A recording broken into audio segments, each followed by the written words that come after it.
Buenos días con todos, chicos. Buenos días. A ver si me pueden confirmar. Vamos a iniciar la semana, el desarrollo de la semana número 6. Si me pueden confirmar si se está escuchando bien, por favor.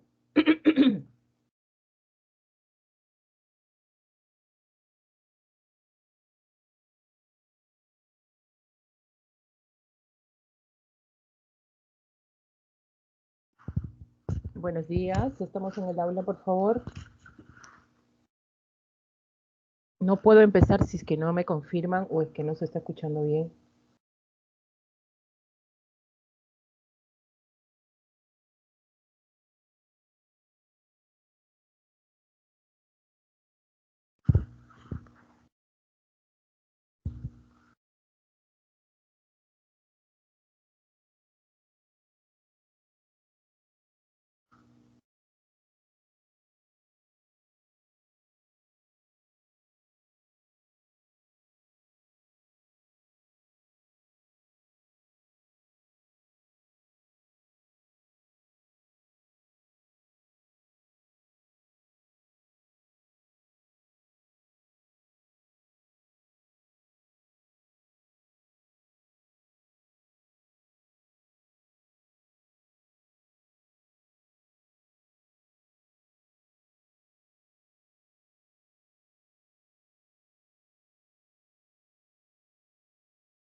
Buenos días nuevamente, chicos, chicas. Solamente me ha escrito Tailin, que si se escucha, por favor.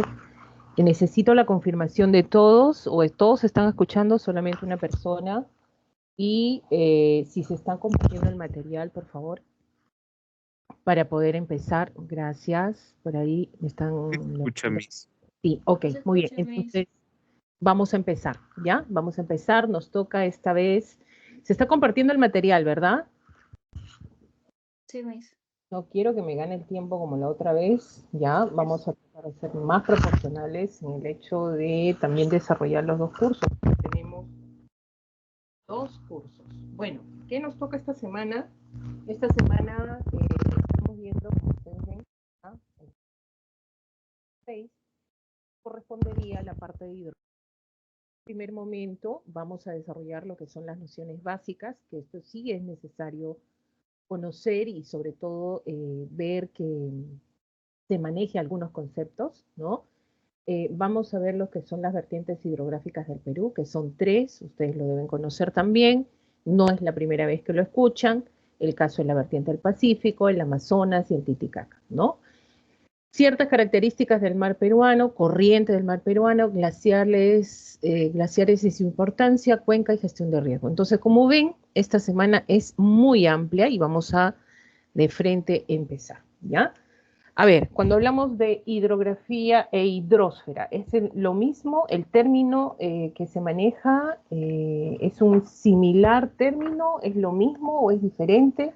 Pues bueno, vamos a empezar diciendo que esto no es lo mismo.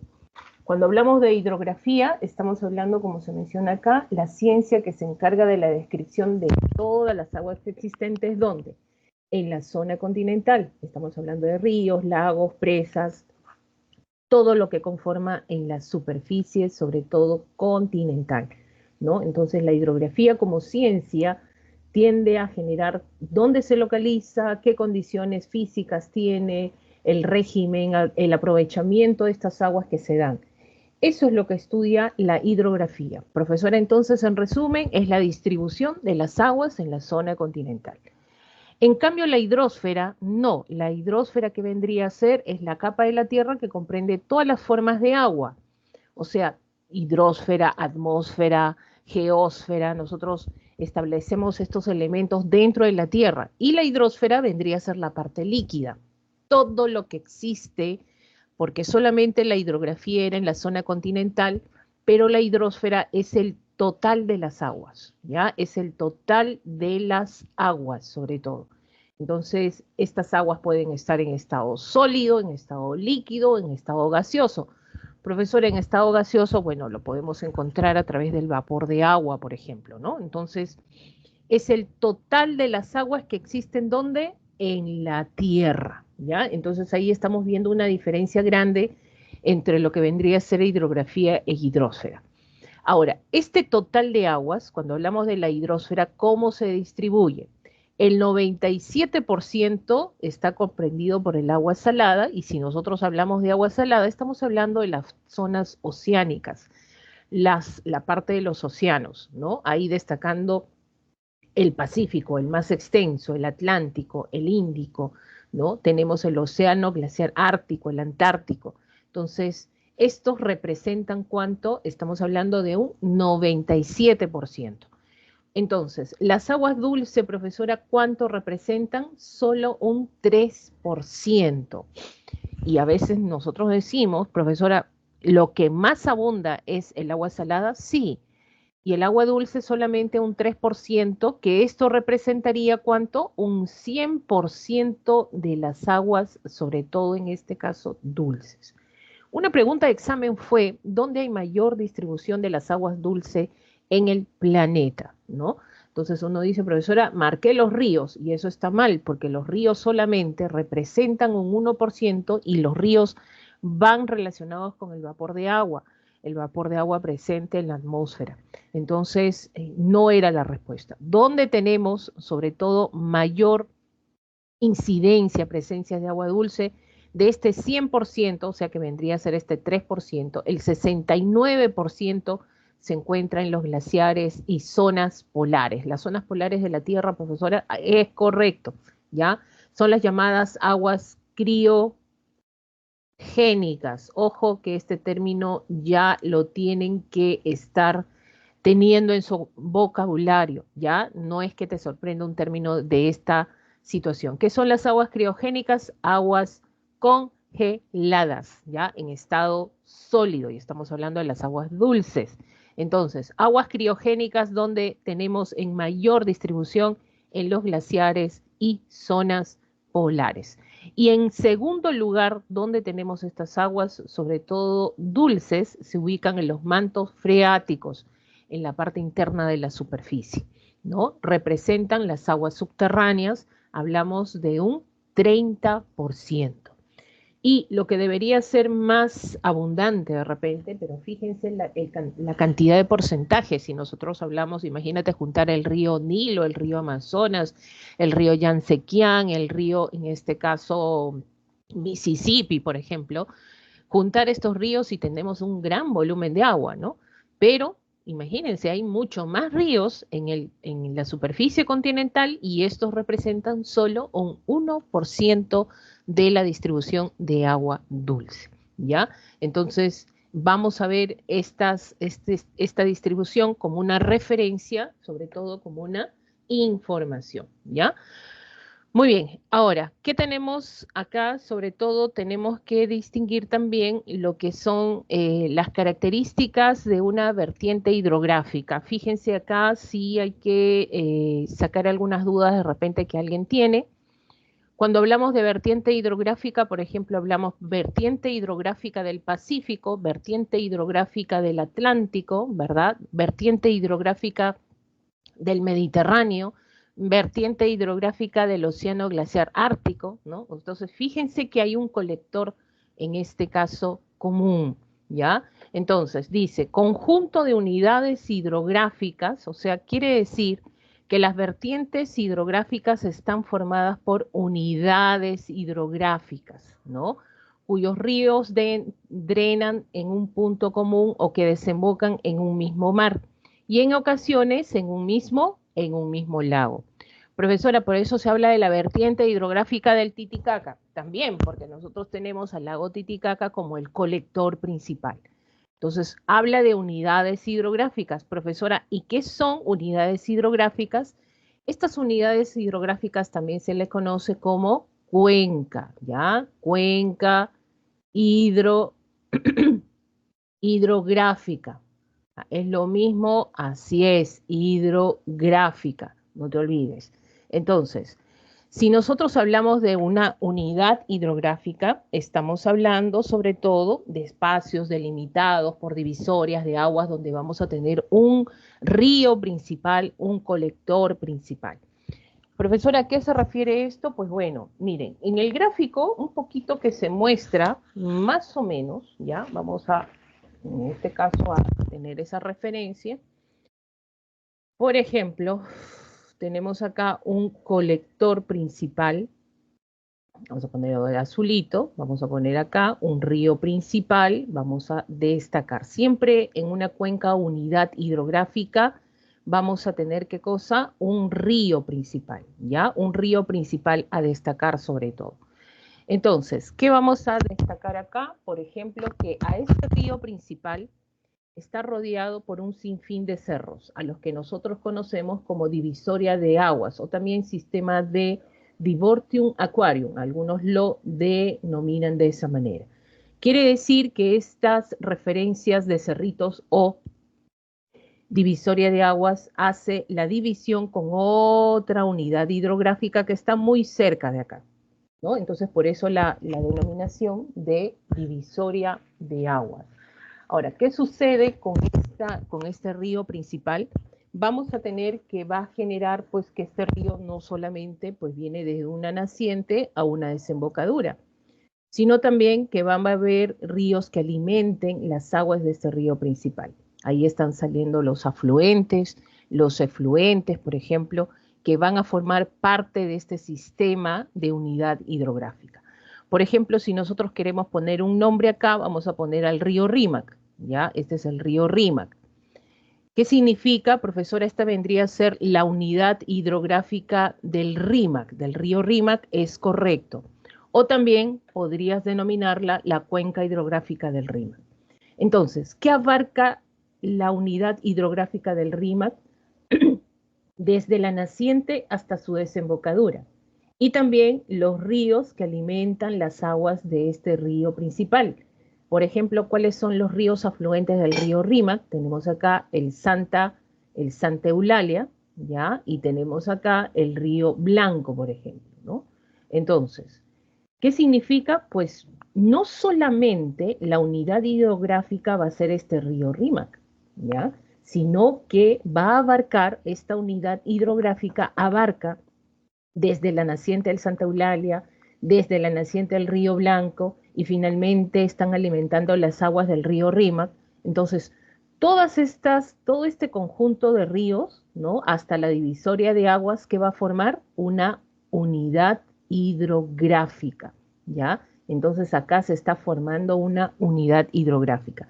Quiere decir que hay una extensión de superficie donde están recorriendo el sistema de ríos que conforman esta cuenca principal que es el río Rímac, ¿no? Y es por eso que nosotros hablamos de lo que vendría a ser una unidad hidrográfica, ¿ya? Una unidad hidrográfica. Entonces, vamos a, por ejemplo, a ver acá un ratito, vamos a poner animación acá y vamos otra vez a compartir, ¿ya? Profesora, ¿qué significa? Como hemos puesto el ejemplo, ¿no? Como hemos puesto el ejemplo, ¿cuál vendría a ser el ejemplo? Acá hay divisoria de aguas, ¿ya? Tenemos divisoria de aguas, tenemos acá el río principal, ¿qué río dijimos acá? Este es el río Rímac, ¿no? Este es el río Rímac. Tenemos en este caso sus unidades de afluentes, el río Santa Eulalia y el río Blanco, ¿no? Entonces, toda esta extensión, ¿no? Que comprende este conjunto de sistemas de ríos, incluido el río colector, en este caso el río Rímac, que es el principal, es la unidad hidrográfica del Rímac. De esa misma manera, profesora, ya podemos encontrar muy cerca, por ejemplo, tenemos acá el río en este caso Lurín, ya tenemos el río Lurín. Por acá también muy cerca tenemos el río el río Chillón, ya el río Chillón. Más al sur nos vamos, también tenemos el río Caplina, ¿no?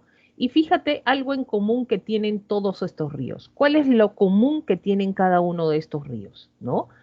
Profesora, están desembocando acá, todos se van al mar, así es. Entonces, unidad hidrográfica del río Chillón, de la cuenca del Chillón, unidad hidrográfica del Lurín, unidad hidrográfica del río Caplina. ¿Qué en común tienen todos estos ríos, profesora? Están desembocando ¿dónde? En el Océano Pacífico. Entonces, el conjunto de unidades hidrográficas, ¿ya? El conjunto de unidades hidrográficas cuyos ríos drenan a un punto común, o sea, todos los hacen acá en el mar, en este caso, ¿no? ¿Qué forma? Una vertiente, ¿ya? Estaríamos hablando de la vertiente del Pacífico, ¿ya? Una de las vertientes más extensas que tenemos. Profesora, entonces ahí cuando vemos un conjunto de ríos, por ejemplo, hay ríos que forman parte de la vertiente del Pacífico y no necesariamente están en el sector americano, ¿no? Todo continente que baña pues el sector del Pacífico también tiene la vertiente del Pacífico, ¿no? El río Azul, el río Amarillo, en China, por ejemplo, están desembocando en el Pacífico, forman parte de la vertiente del Pacífico, así es, ¿ya?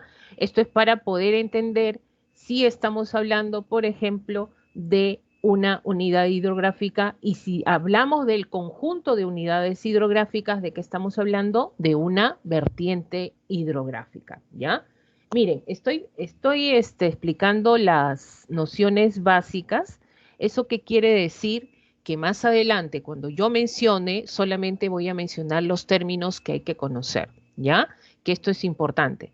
A ver, y dentro de una unidad hidrográfica, ¿qué es lo que recorre? ¿Qué es lo que tiene correntía? ¿Qué es lo que tiene una corriente natural de agua continua que desemboca en otra similar, en un lago o en un mar? Pues es el río, ¿ya? Estamos hablando de un río. Entonces, las partes de un río, nacimiento, desembocadura, es lo que se conoce como el curso del río. Para poder entender esto un poquito, porque hay términos más específicos que hay que explicar, miren, chicos, acá yo he hecho esto más sencillo. Por ejemplo, tenemos acá el origen, ¿ya? El origen de las aguas de un río. ¿Dónde se originan las aguas de un río?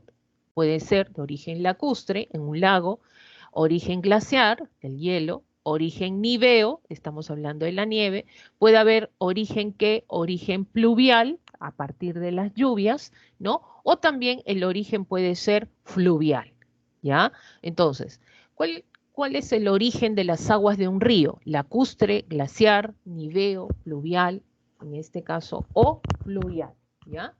No vayan a confundir este término que siempre a veces genera pregunta y me dicen, profesora, ¿es lo mismo pluvial que fluvial? No, pues no es lo mismo, ¿ya? Porque pluvial está referido a las lluvias y fluvial está referido pues a los ríos. ¿Quiere decir que un río puede nacer de otro río? Claro que sí, de todas maneras, ¿ya?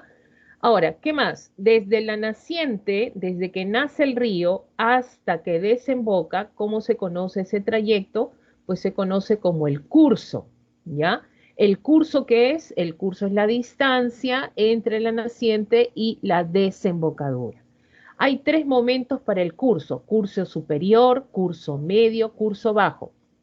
Curso superior es acá, ¿ya? Donde se genera la naciente, ¿ya? La naciente, acá el río tiene torrentía, es un río joven, ahí erosiona, fragmenta, esto es la naciente en su curso superior, ¿ya? Y en el curso medio, ya tenemos acá en el curso medio, y este es el curso medio, ¿ya? Del río, y este vendría a ser el curso bajo. Profesor, ¿hay sinónimos que yo tengo que conocer? Pues bueno, vamos a ver que el curso medio se dice curso superior, en este caso superior, ¿ya? Acá vamos a poner, ups, esto se fue para acá, superior, ¿ya? Superior, ¿ya? Superior, medio o bajo o inferior, ¿ya? Inferior. Profesora, ¿dónde? Fíjense, el curso inferior ya estamos hablando cerca de la desembocadura. Generalmente la población, ya la población en este caso se asienta en esta zona. En el curso medio hay desarrollo, por ejemplo, de infraestructura hidráulica, ya estamos hablando de obras hidráulicas, ¿no? En algunos casos, en su curso bajo, inferior de algunos ríos, por ejemplo, el Rímac no es así, pero en los ríos amazónicos en su curso bajo tienden a ser navegables, ¿ya? Tienden a ser navegables. Entonces, no olvidemos, desde la naciente hasta la desembocadura, ¿cómo se denomina ese trayecto? Se conoce como curso. Y estamos hablando en esto, la longitud, también se le conoce como la longitud. Y esta longitud se está estableciendo en kilómetros, ¿ya? En kilómetros. ¿Cuántas formas de desembocadura tiene un río? Pues hay dos. Está el delta y está el estuario. El estuario es cuando se abre como una forma de embudo. El delta ya lo vimos, ¿no? Como una especie de bracillos que se genera esto por la depositación de sedimentos. Lo vimos en el caso de agradación, en este caso pues fluvial, ¿ya? Ahora, fíjense, acá estamos hablando de un afluente y de un efluente. Por el trayecto de las flechitas que tenemos acá, por ejemplo, un afluente es aquel que alimenta las aguas de un río. Este es un río, ¿ya? Está alimentando las aguas de un río, aumenta el volumen de las aguas del río. Entonces, afluente, vamos a establecer acá necesariamente, ¿ya? Vamos a establecer acá necesariamente otra denominación también para el efluente. Afluente o tributario, ¿ya? También se le conoce como afluente o tributario, aquel que tributa, por ejemplo. En cambio, el efluente, este río está naciendo, es un río nuevo que nace de este río, ¿no? De este río, de las aguas de este río. Por lo tanto, este río tiene un origen y es un efluente, ¿ya? O sea, un origen fluvial, pero es efluente. Por consecuencia, quiere decir que hay un sinónimo también para este efluente, sí. También se conoce como emisario, ¿ya? Emisario. Entonces, tributario, emisario, efluente, afluente. Ojo, que son términos que hay que recordar siempre, ¿ya? Bueno, la cavidad, esa cavidad que nosotros tenemos, esta es la cavidad, este es un corte transversal de repente, acá, esta cavidad que nosotros vemos acá, toda esta cavidad, ¿no? Que puede ser arenoso, rocoso, ¿no? Estamos hablando del famoso cauce, ¿ya? Cavidad por el que recorre las aguas de un río, ¿ya? Estamos hablando del cauce, por ejemplo. Muy bien. Ahora, ¿qué otro término sí tenemos que manejar también en cuestión de río? El régimen de los ríos, o sea, el régimen puede ser regular o irregular. Profesora, ¿y eso qué significa? La variación del caudal. ¿Y qué cosa es el caudal? Volumen promedio de agua que tiene el río que tiende a transportar, ¿ya? Entonces, el régimen de un río es regular e irregular. Regular es cuando durante todo un año mantiene, ¿verdad?, su caudal y no desciende drásticamente. O sea, hay un promedio que se establece, ¿no? Cuando hablamos de un régimen regular y no tiende a descender drásticamente. En cambio irregular, esto tiende a generar o bien crecida o bien estiaje. O sea, es irregular porque la variación de su caudal se da drásticamente, varía drásticamente durante todo un año. Entonces, cuando hablamos de régimen irregular, se produce lo de acá. Se produce lo que se conoce como estiaje y se conoce como crecida. ¿Qué cosa es estiaje y qué cosa es crecida? Crecida es cuando el caudal tiende a subir a su máximo nivel. O sea, las aguas de este río crecen a su máximo nivel. Eso de repente en periodo de lluvias, por ejemplo, ¿no? Hay crecida, ¿ya? ¿Qué cosa es estiaje? Con el nivel de sus aguas tiende a descender a su máximo nivel. O sea, desciende a su máximo nivel. Tú ves al río, parece un riachuelo, no parece un río que tenga pues transporte gran cantidad de volumen de agua, ¿no? Entonces, es de esta condición. Por ejemplo, los ríos de la vertiente del Pacífico en su mayoría son irregulares, algunos por ahí que se salvan, que vamos a ver algunas características, pero la mayoría de los ríos de la vertiente del Pacífico son de régimen irregular. O sea, tú ves en un periodo donde hay mucho caudal y de pronto ya no ves caudal, ¿no? Entonces ahí simplemente un recorrido pequeño, ¿ya? Muy bien. Chicos, estamos ahí. Quiero ver, ¿todo bien? A ver si tienen en este caso alguna pregunta. ¿Ya? ¿Se me escucha bajito? ¿Sigo escuchándose bajito? Y recién me lo dicen. A ver, no había escuchado. ¿Se me escucha bajito, bajito, bajito? Yo ¿Sí? lo ¿Está escucho bien? bien, Miss. Ah, ya, ok.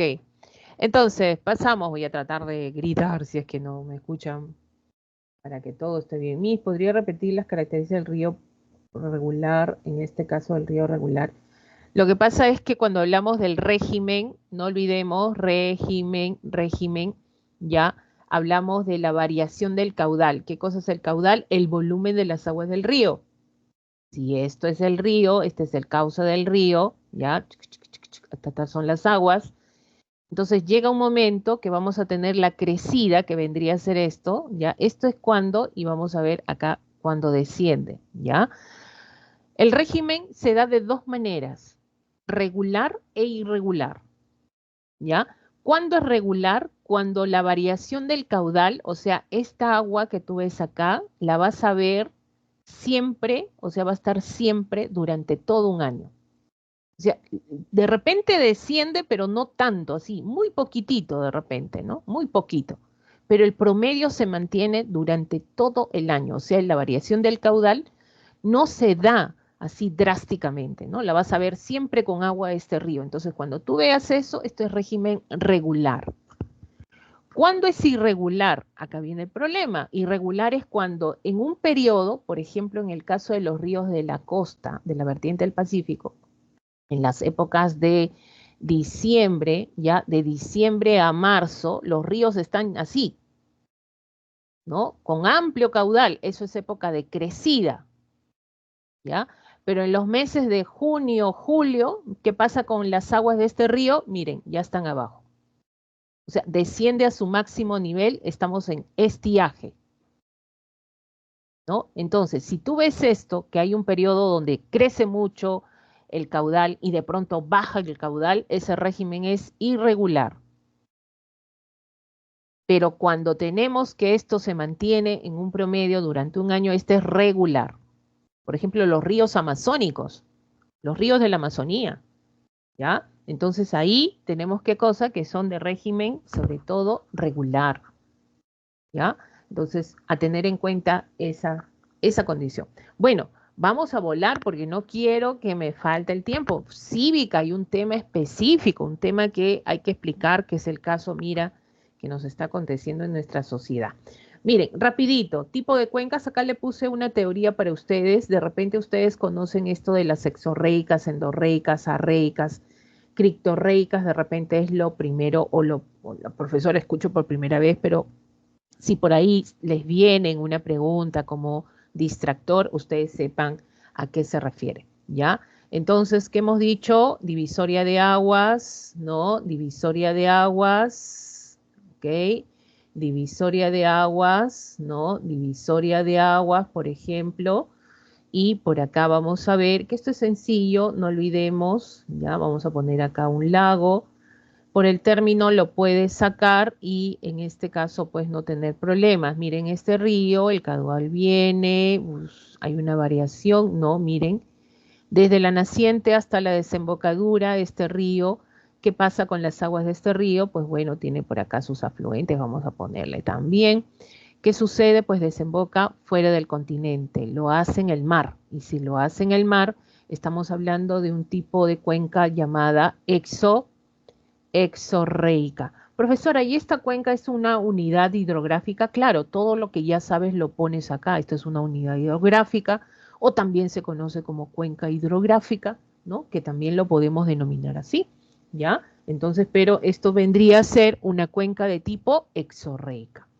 Ahora, fíjense, este río nace en las zonas, en este caso internas, y de pronto las aguas de estos ríos están desembocando ¿en dónde? Dentro del continente y lo hacen en un lago, ¿no? Entonces acá estamos hablando de un tipo de cuenca endorreica, ¿ya? Estamos hablando de una cuenca endorreica. Y también tenemos acá que este río, fíjense, el curso, miren el curso de este río, ¿no? Profesora, su curso está ahí, claro, el cauce también, miren cómo se ha trasladado. Y de pronto acá las aguas de este río llegan hasta acá, miren. O sea, profesora, su trayecto ha sido para generar, desembocar en el mar y no llega. ¿Qué pasó con las aguas de este río, profesora? O se infiltraron, o se evaporaron, o mucho lo usa la población cercana. Entonces, ¿qué pasa con este río? Se secó, finalmente no desembocó y estamos hablando de un río de una cuenca de tipo arreica, ¿no? El río Ica, por ejemplo, tiene esa característica, ¿no? Como ponen acá.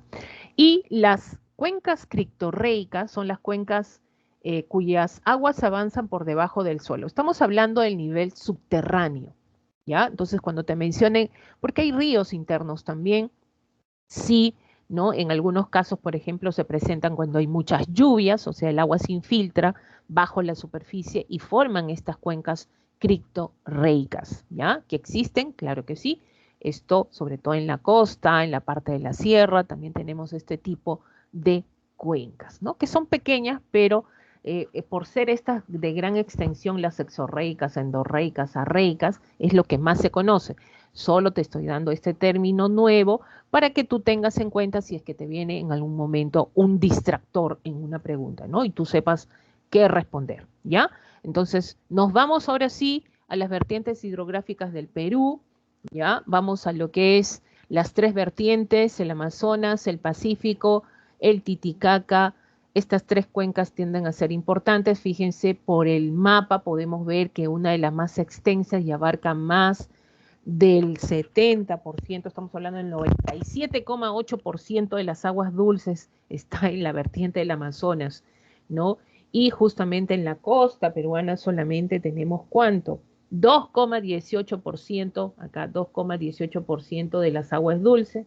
En la zona del Amazonas tenemos 97,8% de las aguas dulces y en el Titicaca ahí tenemos algo 0,56% de las aguas dulces.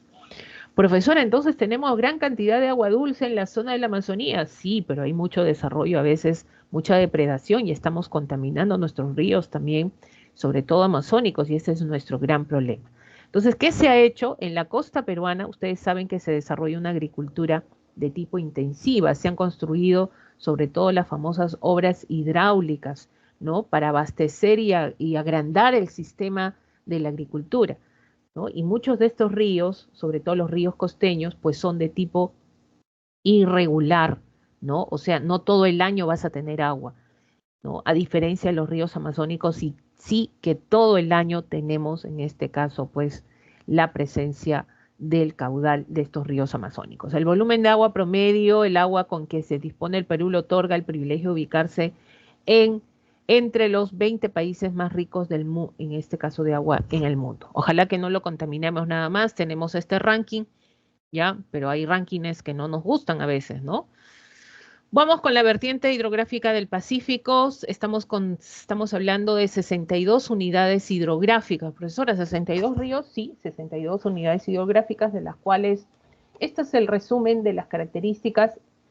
Este resumen lo tienen ustedes también en su boletín, ¿ya? Es un cuadro sencillo. También hay otro tipo de, en este caso, de redacción, donde hablan de las características de la vertiente hidrográfica del Pacífico, donde ustedes van a poder establecer las características. En este caso, lo más importante también, ¿no? Chicos, les doy un consejo, ¿ya? Les doy un consejo de un conejo que a veces no está de más. Profesora, ¿cuál es? ¿Saben cuál es el secreto para aprenderse las vertientes hidrográficas del Pacífico? Primero, ¿ya? Te tienes que aprender las características generales de cada vertiente en nuestro país, que siempre han venido en pregunta, ¿ya? Profesora, la del Pacífico, del Amazonas y en este caso, al Titicaca. Es por eso que se te pone acá en un PPT, porque este es el resumen, esto no es que te vamos a poner toda la teoría que tienes en el boletín, no es así. Entonces, saber y recordar todas las características generales de cada una de las vertientes hidrográficas. Segundo, al menos saber el nombre de varios ríos, los más conocidos, a qué vertiente pertenece. Por ejemplo, chicos, a ver, en el chat, rapidito. Si yo les digo el río Tambo, ¿ya? El río Tambo, ¿a qué vertiente la ubicas? ¿Pacífico, Amazonas o Titicaca? A ver, ¿ustedes qué dirían? ¿No? El río Tambo, ¿ya? Uno. ¿Eh? Por ahí, me escriben, ¿no? ¿Qué sería? ¿Ah? A ver, ¿qué sería? ¿Nadie? ¿No se atreven? Ah, Pacífico, Pacífico, muy bien, por ahí me dicen Pacífico. Ojo, el río Tambo también, ¿ya? También está en el Amazonas. Profesora, sí, porque alguien me hubiera dicho, profesora, Tambo también está en el Amazonas, claro que sí, ¿ya? Entonces, vamos a ver, ¿ya? Vamos a ver, en este caso, cómo, ¿ya? Qué importante es conocer y ubicar los ríos. Por ejemplo, el río Marañón. Yo creo que el río Marañón sí podrían, en este caso, pues ubicarlo. Vertiente del Pacífico, Amazonas o el Titicaca. No creo que me digas algo que ya estoy pensando. A ver, ¿ya? A ver, ¿no? Amazonas, pues, muy bien, Héctor. El Amazonas, ¿ya? Otro río. A ver, este es el último, ¿ya? Tenemos el río Ramis. A ver, el río Ramis, ¿no? El río Ramis, el Ramis. Profesora, me suena a Egipto, profesora. No, pues, nada que ver, ¿ya? A ver, a ver. A ver, ¿quién se atreve? ¿Quién se atreve? El Titicaca. Muy bien, Javier. ¿Ya? El Ramis no está en el Pacífico. Profesora, es en este caso el río en la vertiente del Titicaca. Así es, correcto. ¿Ya? Es la vertiente del Titicaca. Muy bien. Acá quiero leer para no estar generando. Muy bien, entonces, ¿qué tenemos que aprender de cada una de estas vertientes para ya saber al menos un porcentaje alto de esta semana en el caso de geografía, chicos? Por favor, ya a aplicar las características generales de cada vertiente hidrográfica. Por ejemplo, les voy a hacer rapidito acá un resumen. Miren, cordillera de los Andes, esta es la cordillera, ya, esta vendría a ser la cordillera occidental. Ya tenemos acá la zona del Mar del Pacífico, ¿listo? O Mar de Grao para nosotros. Miren esto, ¿ya? ¿Qué son? Profesora Ríos, muy bien, ¿listo? Acá. Entonces, ¿qué vamos a empezar primero? Uno dice, profesora, todas las 62 unidades hidrográficas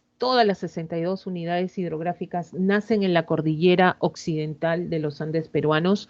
No, hay excepciones, ¿ya? Hay excepciones. Tenemos el río Chira, el río Zarumilla, ¿ya? Zarumilla y el río, en este caso, Tumbes, ¿ya? Estos ríos no están naciendo, pero sí desembocan en la zona peruana, ¿ya? Estos nacen en el Ecuador, ¿ya? En el Ecuador. Esta es la única excepción, ¿ya? Tenemos ahí, esta es la única excepción. Quiere decir que los demás tienden a nacer en la zona, sobre todo en este caso, pues ya, la vertiente de nuestro sector de la cordillera occidental. ¿Ya? Esto primero, que esto ha sido pregunta siempre de examen. Segundo, mira cómo son transversales los ríos, son de corto, ya, corto, estamos hablando de corto recorrido, ya, tienden a ser torrentosos, ya, torrentosos. Muchos de estos ríos en su curso superior, curso medio, están formando ¿qué? Cañones, ya, formación de cañones, y esta torrentía de estas aguas, por lo torrentoso que son de la vertiente del Pacífico, estamos generando la construcción de centrales hidroeléctricas, ¿ya? Estamos hablando de centrales hidroeléctricas.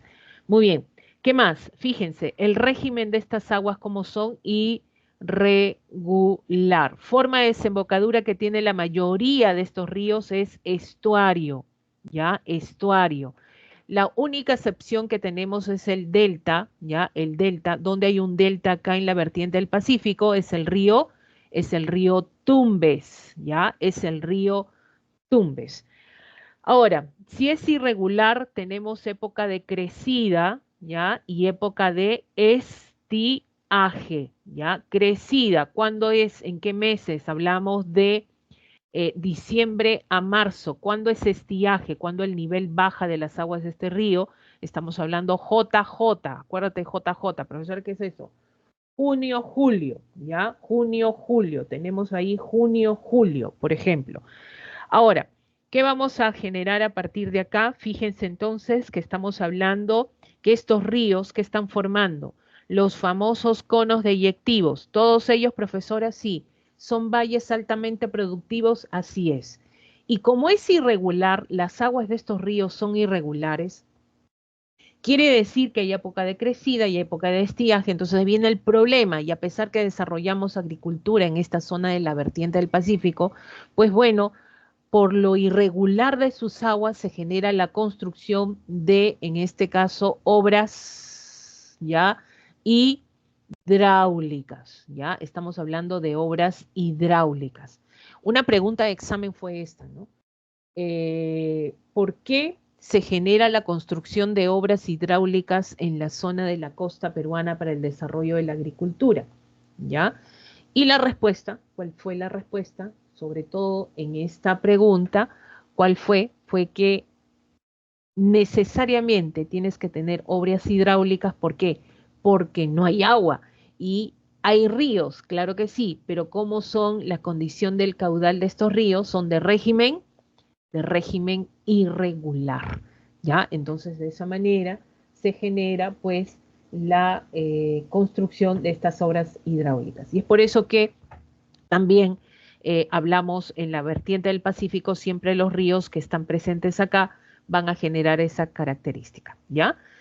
Muy bien, entonces, origen de sus aguas, glacio, niveo pluvial, naciente de la cordillera occidental, pero no todos. Dime qué ríos no nacen en el Perú. A ver, escríbeme cuáles son los ríos que no nacen en el Perú, están naciendo en la zona del Ecuador. A ver, chicos, rapidito, a ver, en este caso, Tumbes, muy bien. ¿Qué más? A ver, otro río. A ver, otro río. Ups, ¿qué pasó?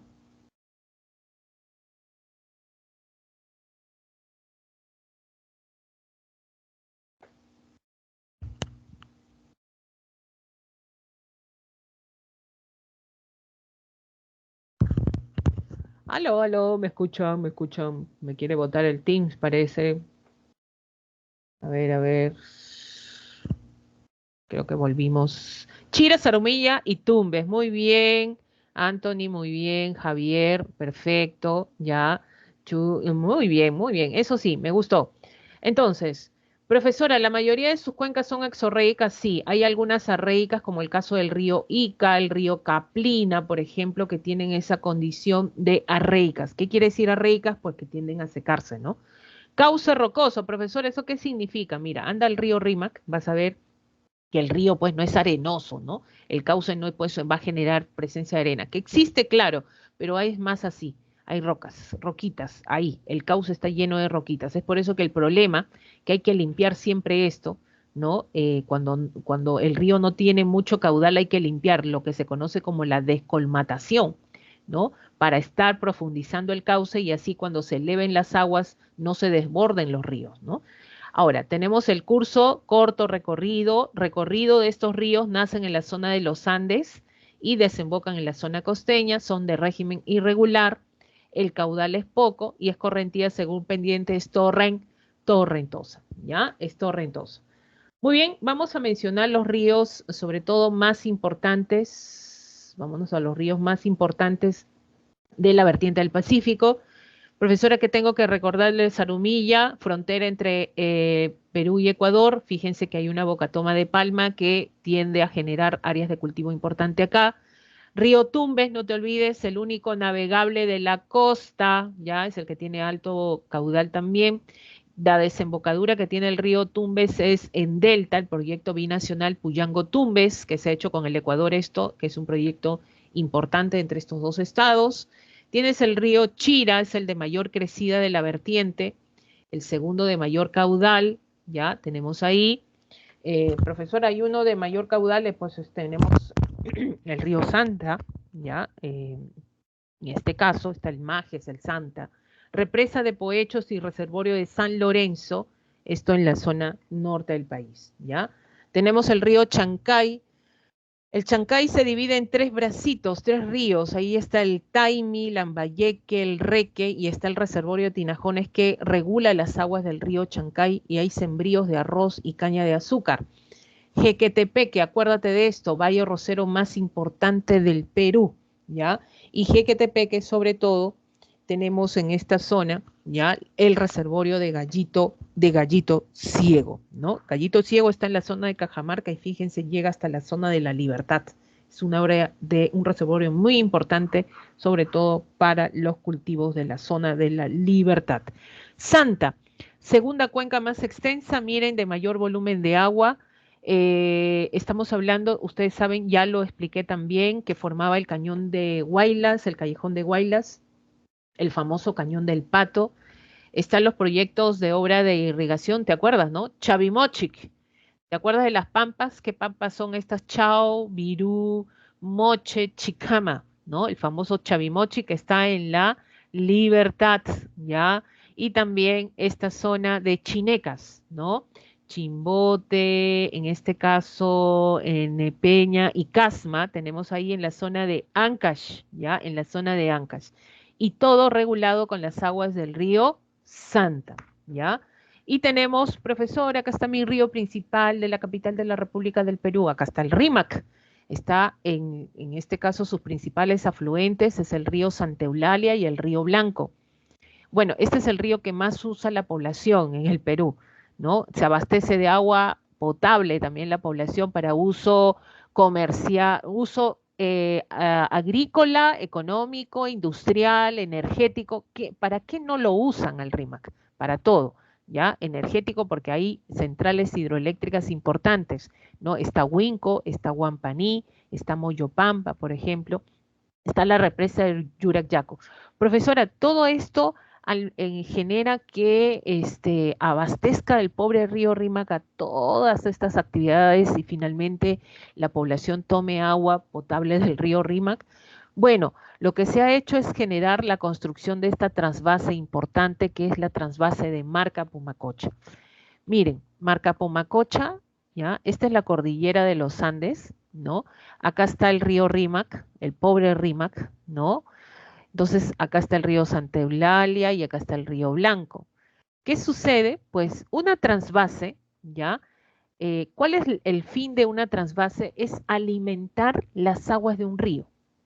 Es como que tú construyeras un embalse, empozas agua para alimentar las aguas de un río. ¿Y saben de dónde viene? De la zona oriental, de la Amazonía, ¿no? Acá hay una laguna que se generó construir, ¿ya?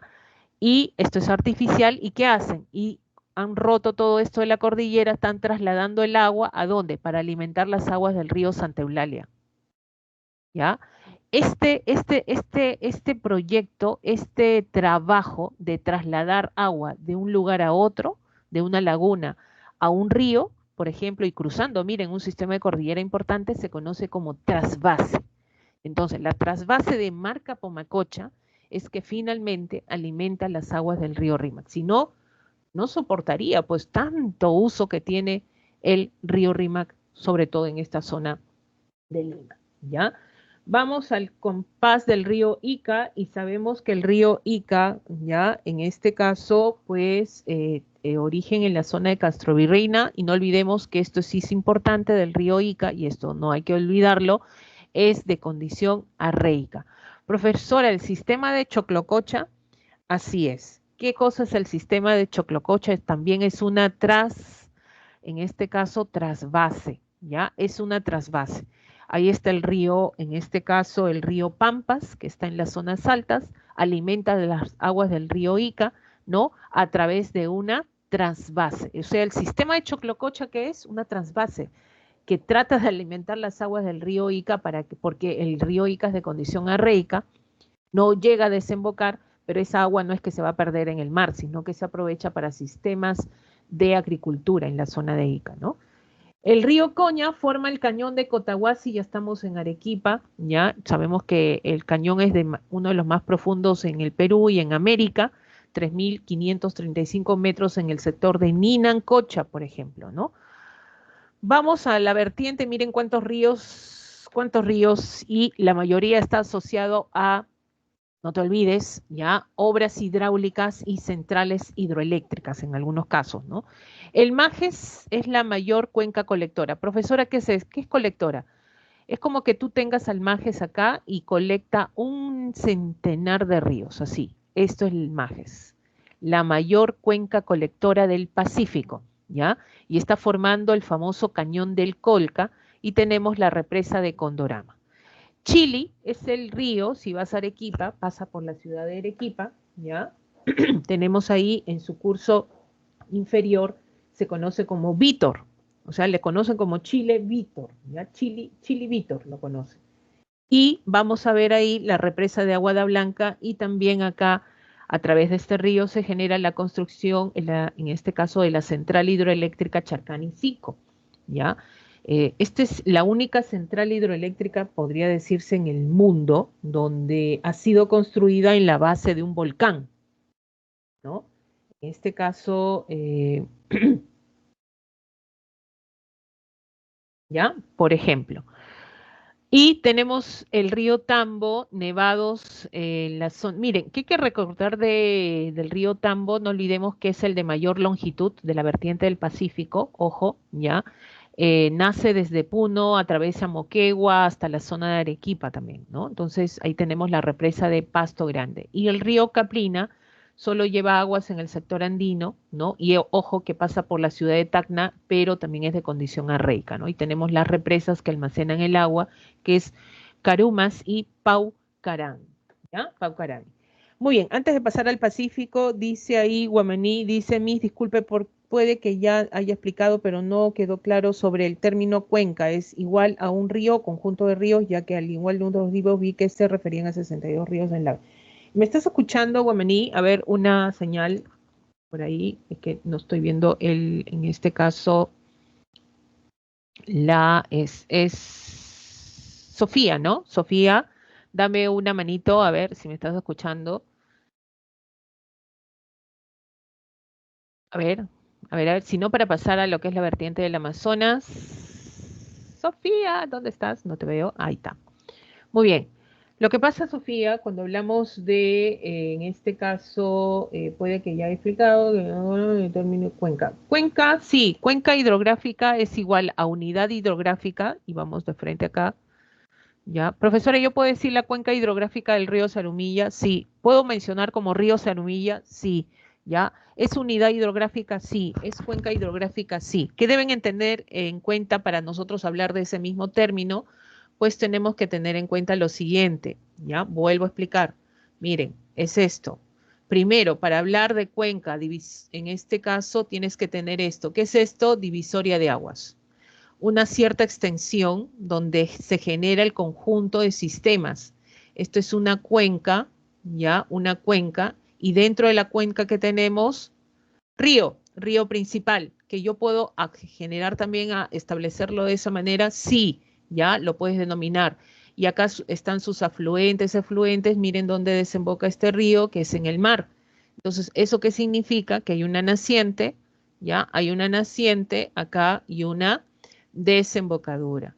Ahora, fíjense que acá hay un afluente, otro afluente, vendrían a ser, profesora, ríos secundarios, ¿sí? O también los conocen como subcuencas. Todo lo que tú ves acá como característica es una cuenca hidrográfica. Le pones el nombre acá, Rímac. ¿Cómo se denomina esta cuenca? Cuenca del río Rímac. Ahora, cuando tú dices del río Rímac, no solamente pues es solo el río Rímac, abarca todos sus sistemas fluviales. Es por eso que se habla así, ¿no? Se menciona de esa manera. Ahora, en otros libros mencionan que cuenca se utiliza el término para la administración de esta zona. Una vez que tú has delimitado ya la cuenca del Rímac, por ejemplo, ¿qué comprende la cuenca del Rímac? El río en este caso Santa Eulalia, el río Blanco, ¿no? Entonces te dicen para generar, administrar el territorio es que lo denominan también como cuenca, ¿ya? Te dicen la cuenca del río Rímac, ¿no? Yo puedo mencionar qué es el río Rímac, profesora. Sí, sí, yo puedo mencionar también el río Rímac, ¿ya? Cuando hablas del río Rímac estás hablando exclusivamente del río. Cuando hablas de la cuenca estás mencionando todo, todo, todo, ¿ya? Y cuando hablas de la cuenca, profesora, también puedo hablar de, en este caso, de unidad hidrográfica. Sí, es lo mismo, cuenca y unidad hidrográfica. No sé si te quedó un poquito más claro en este caso, Sofía, me parece. ¿Ya? Vamos ahora. ¿Ya? Vamos ahora. Si no te quedó claro, no te preocupes. Ya, no te preocupes, igual vamos a seguir. El problema es que me gustaría tener 4 horas, pero no puedo.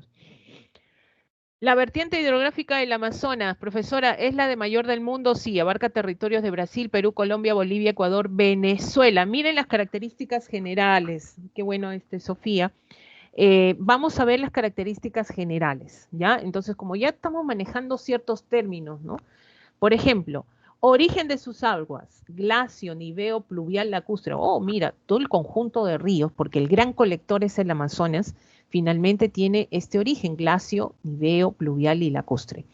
Naciente, nudo de Pasco y nudo de Vilcanota. Ah, profesor, eso me acuerdo, los nudos, la cordillera de los Andes, el nudo de Pasco, y tenemos acá el nudo de Vilcanota. Profesora, voy a tener que ver todo esto. Sí, todo lo que tenga que ver con cordilleras es origen de ríos también, ¿no? Entonces hay que saber dónde se ubican también estos nudos, qué ríos tenemos acá en la naciente del nudo de Pasco, por ejemplo, está el río Marañón, está el río Guayaga, por ejemplo, ¿ya? En el nudo, en este caso de Vilcanota, está el Urubamba, por ejemplo, que nace para formar finalmente el Amazonas.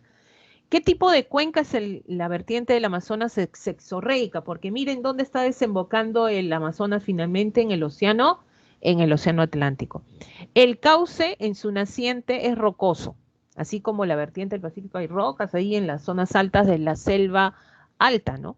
Y en su curso medio-bajo ya forma esto, pues meandros, ¿no? Y son navegables estos ríos también en su cauce, en su curso medio-bajo. Entonces, es arenoso, ¿ya? Arenoso. No sé si han visto las aguas de los ríos amazónicos, son ahí como amarronados, ¿no? Y uno dice, pero esas aguas son sucias, son cochinas. Ay, no, yo no me baño. No, no es que es sucio, no es que es cochino, sino como es arenoso, está rico en minerales, ¿no? Arrastra todo esto, la correntía del agua, y genera ese color característico en esta zona de la Amazonía, ¿ya? Tenemos ahí, por ejemplo, el curso largo. Estos sí son largos, estos ríos son de larga longitud, ¿ya? Tenemos ahí el recorrido en la zona andina, nacen en la zona andina y trayecto, en este caso, en la región amazónica. ¿Cómo es el régimen? Regular. Quiere decir que el promedio de su caudal se mantiene durante el año y es abundante, ¿no? Su caudal. Escorrentía según pendiente, torrentoso en su curso superior, ¿ya? Y como es torrentoso en su curso superior, quiere decir cuando nacen estos ríos, en la zona de la selva, sobre todo en la zona de la selva alta, están formando pongos, ¿ya? Acá estos ríos están formando pongos. En su curso medio e inferior ya tienen más caudal y ¿qué son? Son navegables, ¿ya? Tienden a ser navegables. Muy bien, profesora, ¿qué es esto? Estas son las principales unidades hidrográficas que tiene la vertiente hidrográfica del Amazonas. Ya te dije, un conjunto de unidades que está formando la vertiente hidrográfica, ¿ya? Entonces, tenemos que representa el 74,5% del territorio nacional y 97,8% del total de las aguas nacionales. 84 cuencas agrupadas en 6 unidades hidrográficas. Profesora, está por colorcito, sí. ¿Cuáles son estas unidades hidrográficas? En otras palabras, traducción. Todos estos ríos dan origen al Amazonas. ¿ya? Si no existieran estas unidades hidrográficas, no estaríamos hablando de una de las cuencas colectoras más extensas del mundo, ¿ya? ¿Y dónde tiene origen? Perú, ¿ya? Profesora, entonces, ¿qué tenemos como unidades hidrográficas? Que vamos a encontrar un río principal, pues. ¿Cuáles son estos ríos principales? Mira, Ucayali, el Yurúa, el Marañón, el Purús, el Madre de Dios y el Amazonas, finalmente, ¿no? Que da como origen a lo que es el río Amazonas, la intercuenca del Amazonas. Entonces, ahí está por colorcito la intercuenca del Amazonas, el río Madre de Dios, ¿no? Que está en este caso el color un poco, ¿no? Turquesa, el río Marañón, ¿no? El río Purús, ¿ya? El río Yurúa y nuestro gran río Ucayali, ¿ya? En nuestro gran río Ucayali. Y fíjate, por ejemplo, cuáles son los ríos que aportan agua al río Madre de Dios. Está el Manu, Inambari, Tambopata, el río Hit, que es el más oriental, sirve de límite de frontera entre Perú y Bolivia, por ejemplo. El río Marañón, Morona, Pastaza, Tigre, ¿no? Está el Guayaga, que es uno de sus afluentes principales. El río Purús, ¿ya? Que estamos hablando ya de la frontera con Brasil, el río Yurúa. Y el río Ucayali, que es el de mayor longitud de la vertiente y uno de los más navegables, ¿no? Apurímac, Mantaro, Tambo, Urubamba. Y finalmente el Amazonas, Nanay, Napo, Putumayo y Yarabí. Bueno, chicos, ¿dónde nace el río Amazonas? ¿Dónde está naciendo el río Amazonas?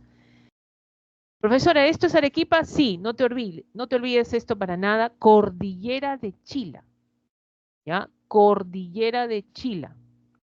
Nevado de Quehuilla, Quebrada de Apacheta, ¿ya?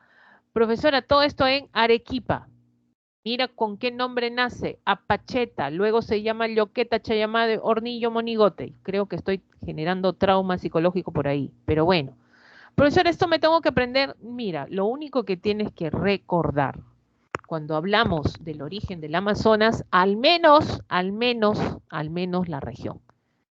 El Nevado, Quehuilla, Cordillera de Chila, esto está todo en Arequipa, Quebrada de Apacheta, es muy común recordar esto y muy común también mencionarlo.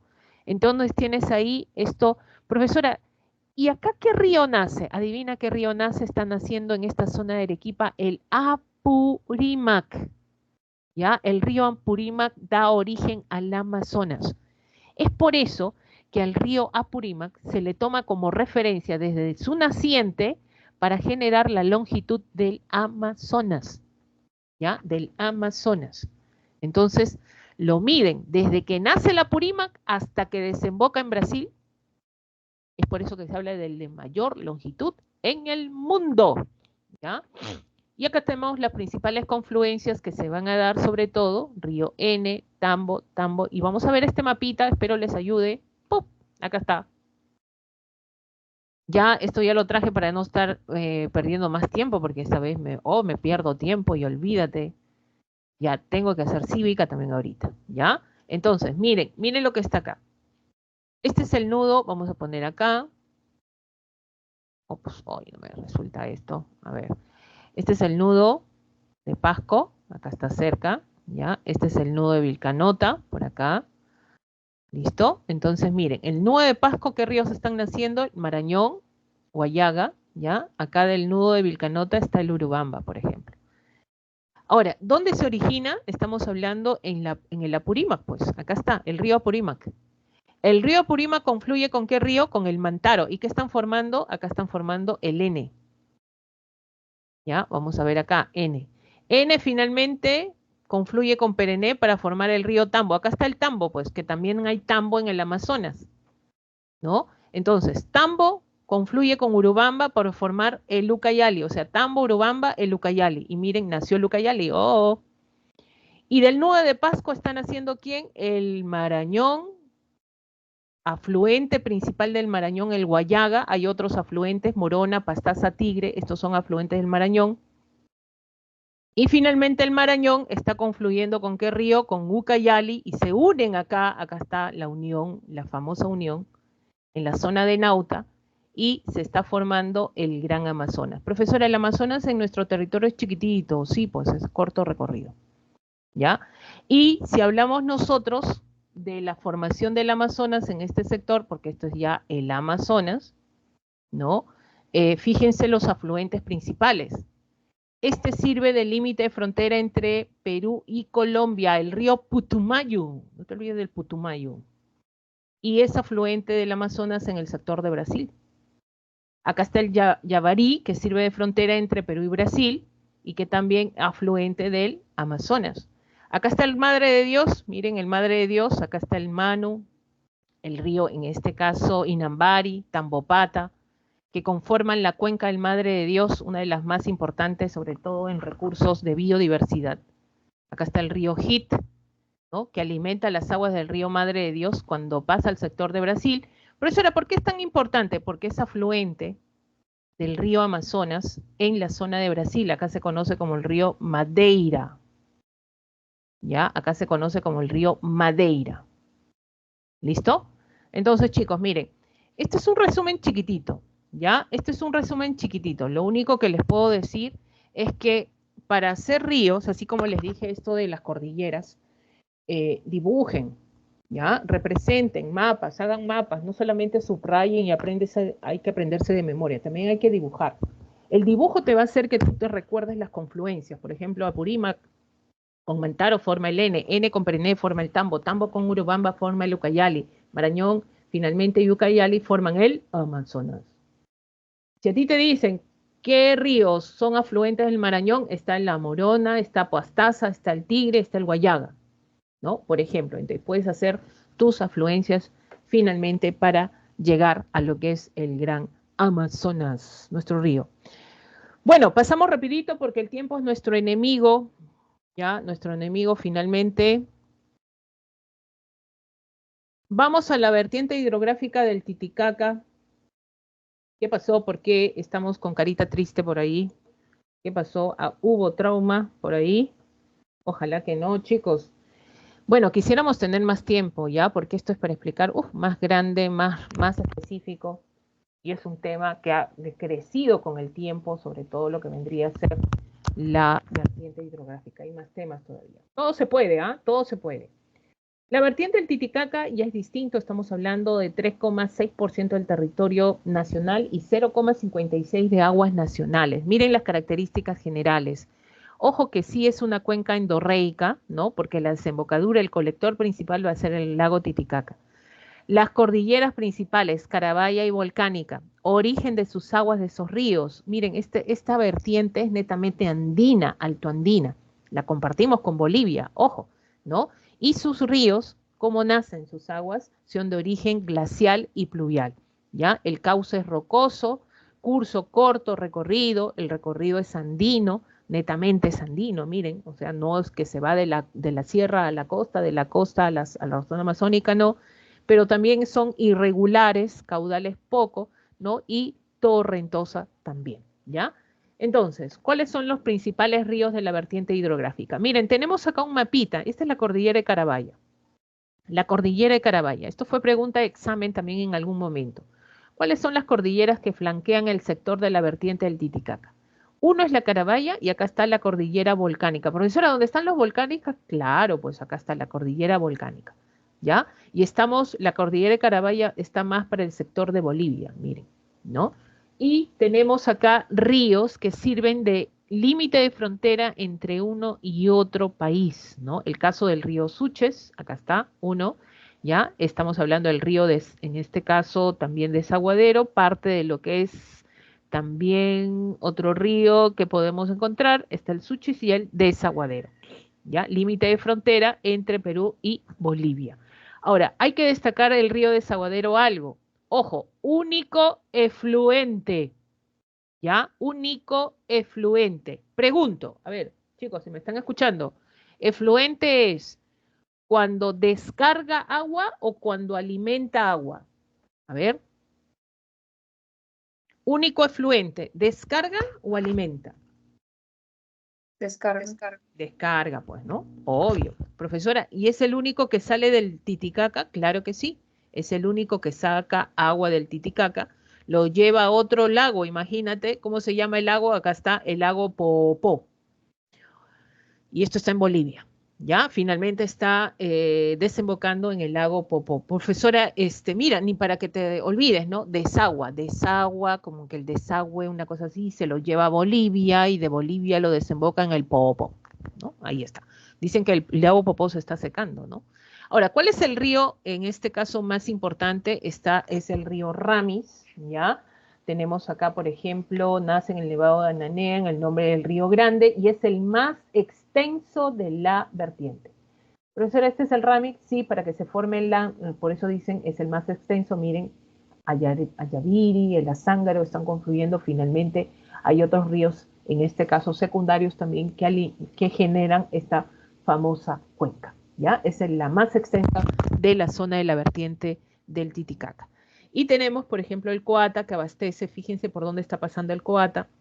Lampa y Cabanilla son los ríos que confluyen para formar y transita la zona de Juliaca y abastece de agua potable a la ciudad de Juliaca, ¿no?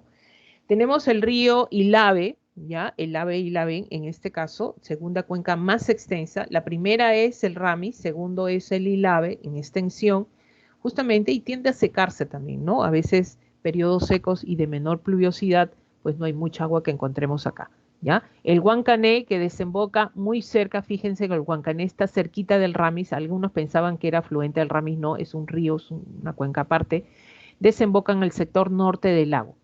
Y el Suches nace en la laguna del mismo nombre y limita, pues límite natural entre Perú y Bolivia y desemboca en la zona de Bolivia, ¿ya? Muy bien, entonces, chicos, hemos visto las tres vertientes hidrográficas, tenemos que pasar rápidamente a estos temas complementarios, porque estamos hablando de la parte de hidrosfera, ya, en este caso, hidrosfera. Vamos a ver, por ejemplo, acá las partes del mar peruano. Las dimensiones sabemos, ¿no? El área de 626.240 kilómetros, el ancho es de las 200 millas, ¿no? 200 millas, y la profundidad de aproximación, estamos hablando de la fosa meridional que tenemos compartidos en la zona sur, 6.552 metros en este caso. Las regiones. Esta es la península de Illescas, esta es la península de Paracas, sabemos costa norte, costa central y costa sur, ¿no? Y sabemos que acá vamos a ver, pues se localiza desde la Boca de Capones hasta la península de Illescas, costa norte. Tenemos la región central desde la península de Illescas hasta lo que es, en este caso, pues la zona de Paracas, y la costa sur tenemos hasta la frontera con Chile, desde Paracas hasta el punto Concordia, ¿no? Ahora, las temperaturas varían, porque nuestro mar sabemos que es influenciado también por la corriente peruana, ¿no? Hay fenómenos que generan, pues, la diferenciación de temperaturas de la costa norte y la costa centro-sur, ¿no? En la costa norte, por ejemplo, el promedio va de 20 a 22 grados de temperatura, en la costa centro va de 17 a 19, ¿no? Y la costa sur va de 13 a 14, en este caso, grados. Te das cuenta que cuando más al sur te vas es más frío, ¿ya? Y esto se debe también a la posición, el fenómeno conocido como afloramiento que genera, pues, la frialdad de las aguas en esta zona centro-sur. Tenemos la corriente del Niño acá en la zona norte que influye en la calidez de estas aguas en la zona norte, ¿no? Ahora, la corriente peruana cuando llega, pues trae más oxígeno, más dióxido de carbono, más sal, hay salinidad, ¿no? Y eso que genera menor temperatura acá, ¿ya? Mayor salinidad, y esto va a generar mayor densidad. No sé si alguien ha ido a la playa, ¿ya? Si estás en Lima, si estás en Arequipa, ¿no? En estos sectores, por ejemplo, cuando tú vas a la playa, ¿no? No es igual que la costa norte, acá es tibiecita el agua, imagínate 20, 22, ¡ay, qué rico! 17, 19 grados, ahora con el invierno baja un poquito más, 16, 15, con el fenómeno de la niña, uff, baja más incluso. Entonces tú cuando te tocas las aguas de tu mar son frías, ¿ya? Frías. Ahora te vas, imagínate que es verano, 30 grados de temperatura, profesora, me voy a la playa, me voy a broncear, ya, te vas a la playa.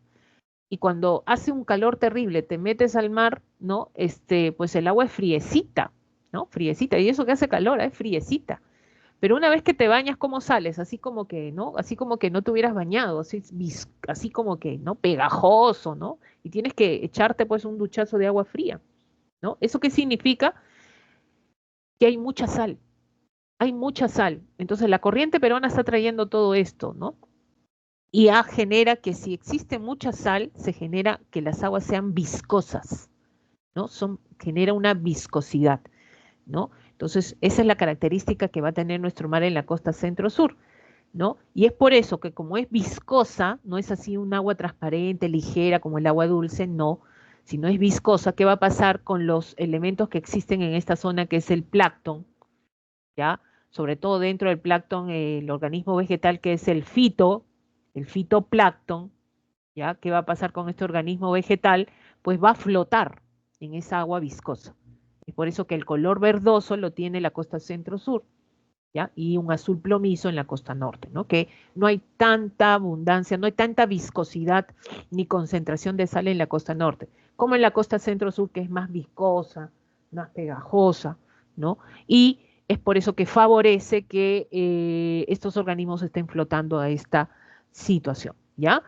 Y es por eso que también hablamos de los sistemas de corrientes del mar peruano. Está la corriente peruana. Fíjense, profesora, la corriente peruana no, mira, imagínate que este azul y celeste sea uno. Esta es la corriente peruana. Pero se dividen, pues, ¿ya? Profesora, ¿por qué se dividen? Porque viene una así. ¿Saben cuál es? La contracorriente peruana. La divide, la pone en dos. Y luego, un periodo, porque esto es más en invierno, ¿no? Tienden a unirse. Entonces es por eso que se descubren que hay subcorrientes dentro de la corriente peruana. Por ejemplo, la primera es la que está pegada más a la zona costera, es la que tiene profundidad de 200 metros, ¿no? Es la corriente costera peruana, ¿ya? Es más intensa en los meses de abril, septiembre, por ejemplo, ¿no? Que se acerca más acá, ¿no? Y genera, pues, en este caso, situaciones de traer más sal, más oxígeno, más dióxido. Eso es lo que favorece, ¿no? Y la B, ¿qué cosa es la B? Este rojito es la corriente oceánica, va más para el oeste, ¿no? La profundidad es de 700 metros, imagínense, ¿no? 700 metros, y en este caso, entre junio y octubre, forma un flujo con la corriente peruana. O sea, en junio, de julio a octubre, las dos se juntan, ¿no? Las dos tienden a juntarse, pero hay estas dos subcorrientes existen, ¿ya? Cuando se dividen, cuando viene la contracorriente ecuatorial. Y la corriente del Niño, pues es en la zona norte, ¿no? Hace que las aguas sean más cálidas en este sector, generando de diciembre a marzo, cuando viene la corriente del Niño, genera esto, lluvias, las llamadas lluvias de verano en la zona norte del país. Ojo, no vayas a confundir.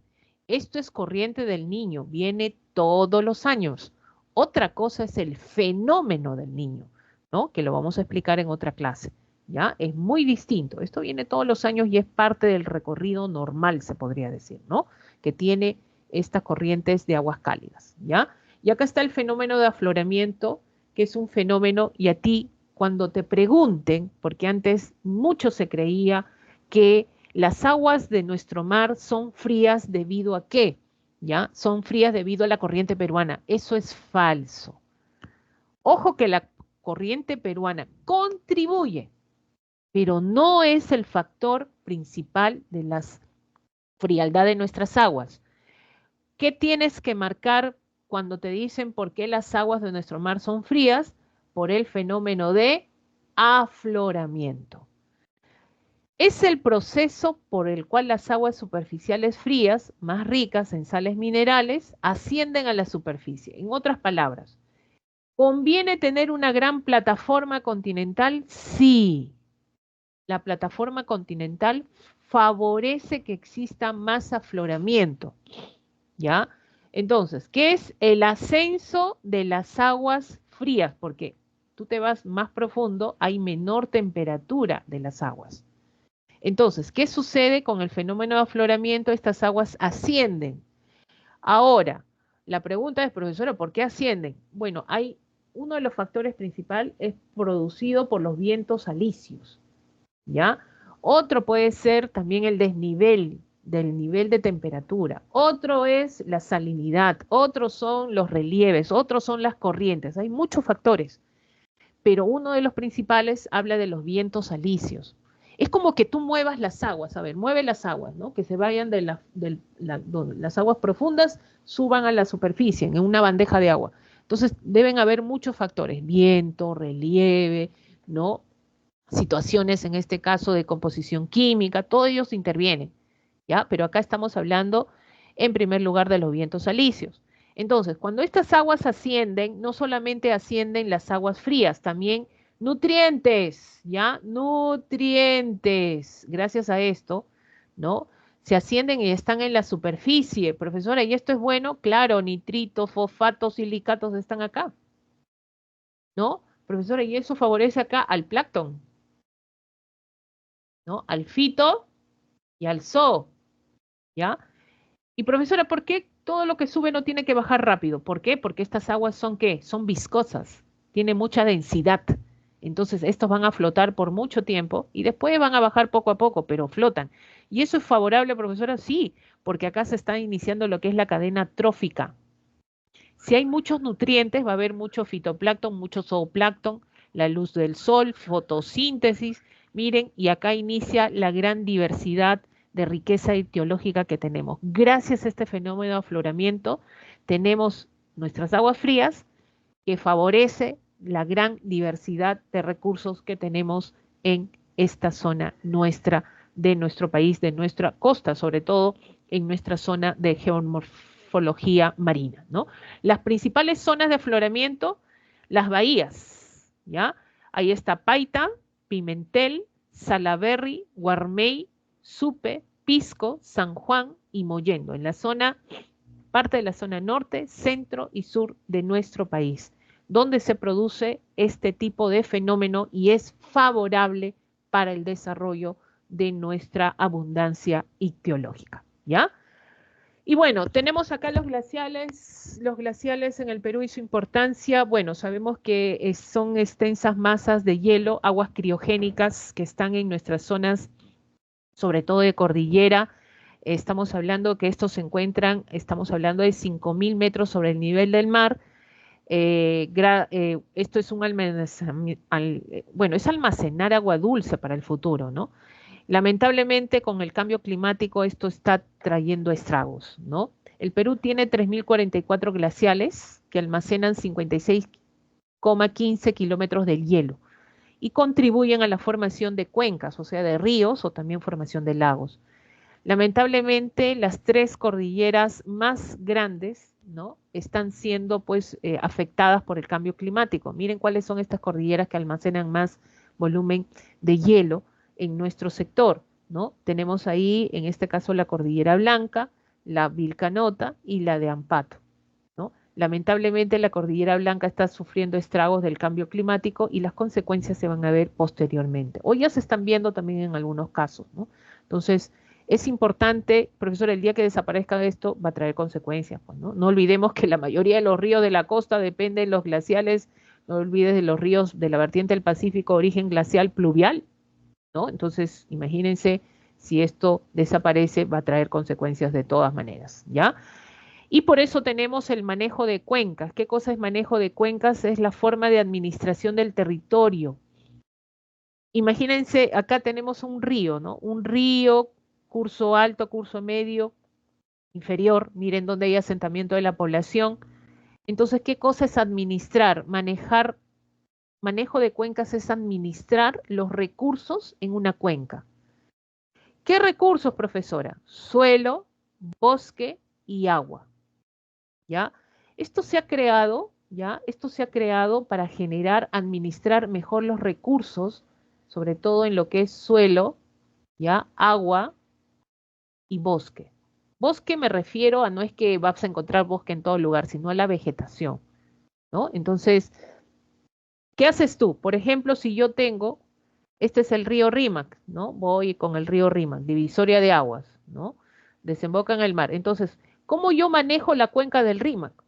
Desde su naciente hasta la desembocadura, ¿no? Está el río Santa Eulalia, está el río Blanco. Entonces, ¿qué voy a administrar acá? ¿Cuál es mi objetivo? Administrar los recursos en esta cuenca.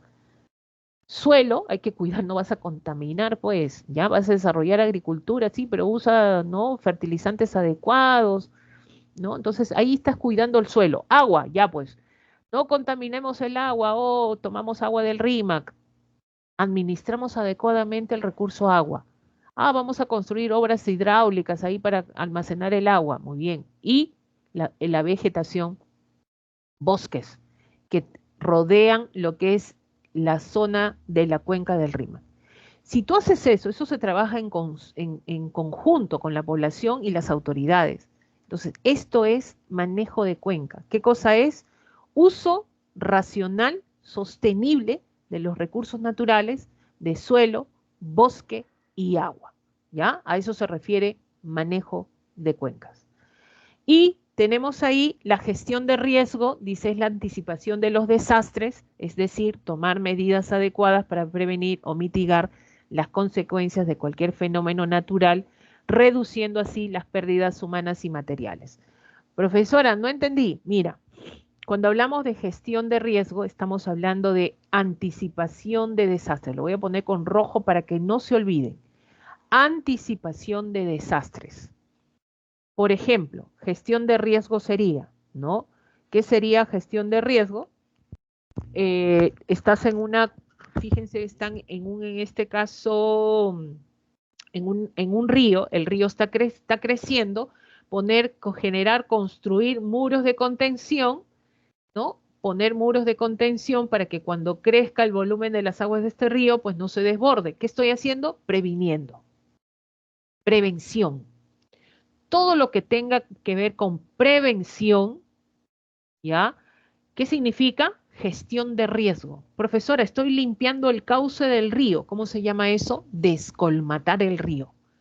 Si estás limpiando, lo tienes que hacer en época de estiaje, no vas a hacer pues en diciembre cuando hay lluvias, ahí no, pues tienes que hacer antes, ¿no? Para que no se generen inundaciones. ¿Qué estás haciendo? Previniendo.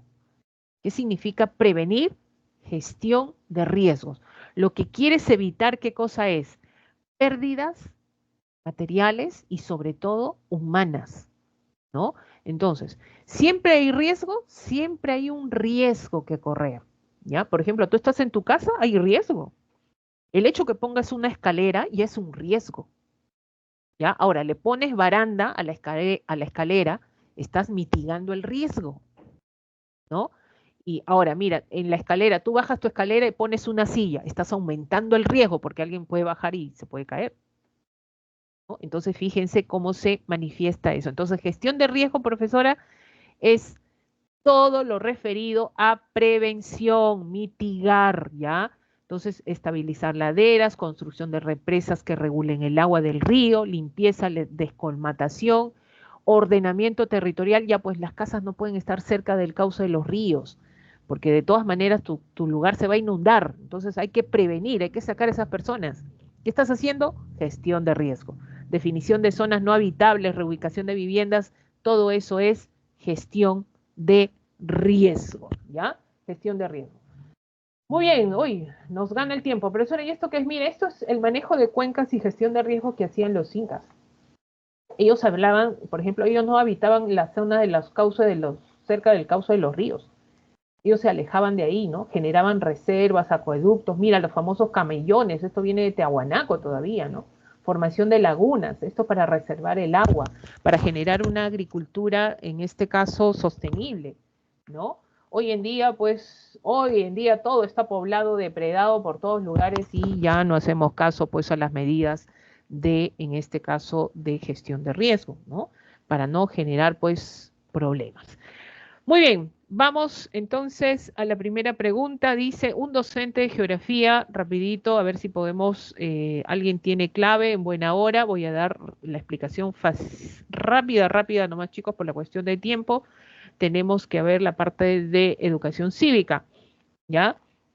Dice, un docente de geografía sostiene que la parte superior de los ríos amazónicos fluyen rápidamente y erosionan la cordillera oriental o la subandina formando pongos, mientras que las partes medias y bajas son navegables y constituyen una ruta de transporte. Así es, eso es correcto. Tomando en cuenta la explicación, identifique los enunciados correctos, ¿ya?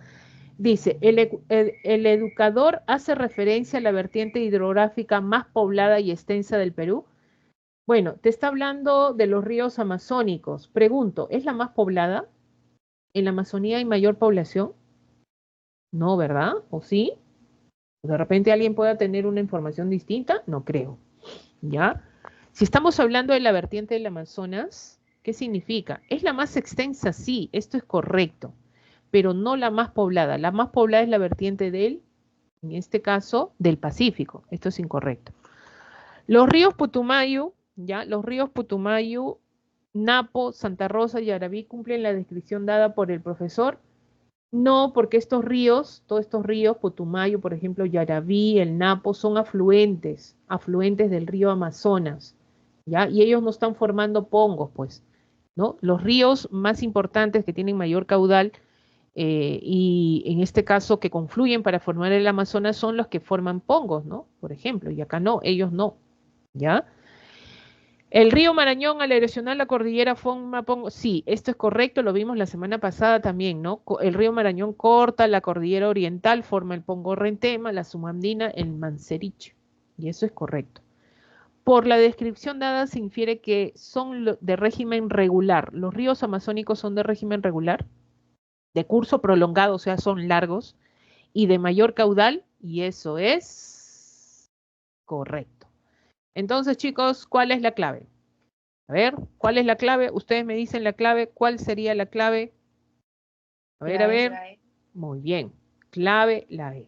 ¿Ya? Tenemos ahí la clave, la E. ¿Ya? Pregunta número 2. Dice, los residentes de la vertiente hidrográfica de la hoya del Titicaca presentaron sus quejas a los representantes del gobierno central. Confirmaron que debido a la actividad minera, ¿ya? Y el pasivo minero en la zona, el río más contaminado con metales pesados está contaminado con minerales, metales pesados, es uno de los principales afluentes del lago, ¿no? Además, en su desembocadura presenta contaminación orgánica e inorgánica. Muy bien, estamos hablando debido a la actividad minera, por eso era que está uno de los principales, si te habla de los principales, uno de los más extensos también, ¿no? Entonces estamos hablando del río Ramis, ¿ya? Acá, de frente, el río Ramis. Y comprobamos que en el río Ramis pues se genera también, ahí está pues el desarrollo de minería, ¿no? En la zona de la Rinconada, por ejemplo, que ha sido creada y está generando que esta zona del Ramis esté altamente, en este caso, depredada por agentes contaminantes.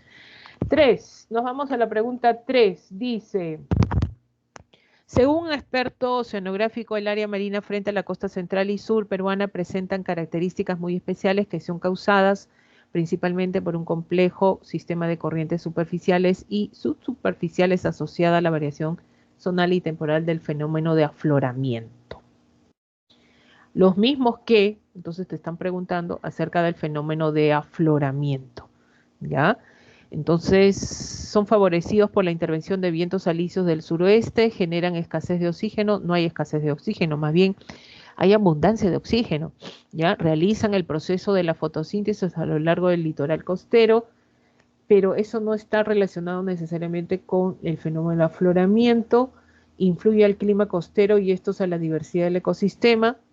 Bueno, puede, pero la pregunta está referida sobre todo a la parte del temporal fenómeno de afloramiento, entonces descartamos, son beneficiados por la medición del anticiclón. El Atlántico Sur está en el otro sector, nosotros estamos acá, este es el Atlántico y acá está el Pacífico, no tiene nada que ver el Atlántico, el Atlántico está acá en el otro sector del océano, no, nada que ver. Entonces, clave A, son favorecidos por la intervención de los vientos alisios, claro, porque el fenómeno de afloramiento está asociado a este primer factor, ¿ya?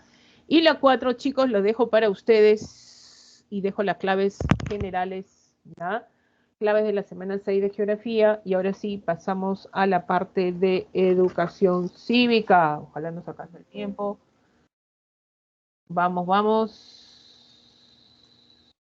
A ver, a ver. Nos vamos rapidito. Antes que nos gane el tiempo. Ya, acá está. ¿Ya?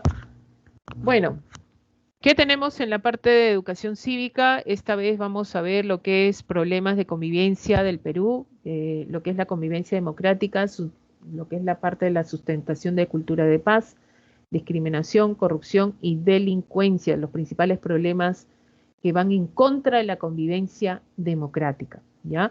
Y para eso tenemos que definir algunas cositas, ¿no? Cuando hablamos de convivencia democrática sustentada en una cultura de paz.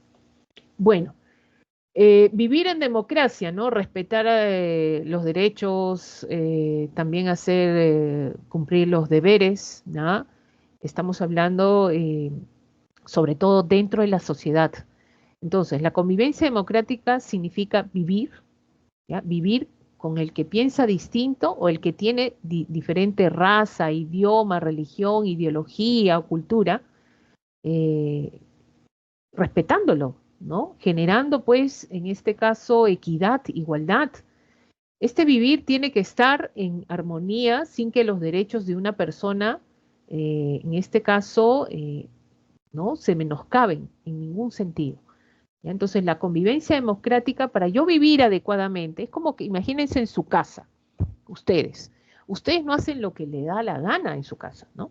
¿Por qué? Porque está papá, están las autoridades que vendrían a ser tus padres o tus apoderados, si tú no tienes ahí cerca a tu papá, pues son tus tíos, etcétera, que ponen las reglas, ¿no? Las normas de conducta, ¿no? Tú no me puedes llegar más de las 10, acá se respeta, acá se cena acá, por favor, a lavar, a limpiar, no, hay reglas de conducta.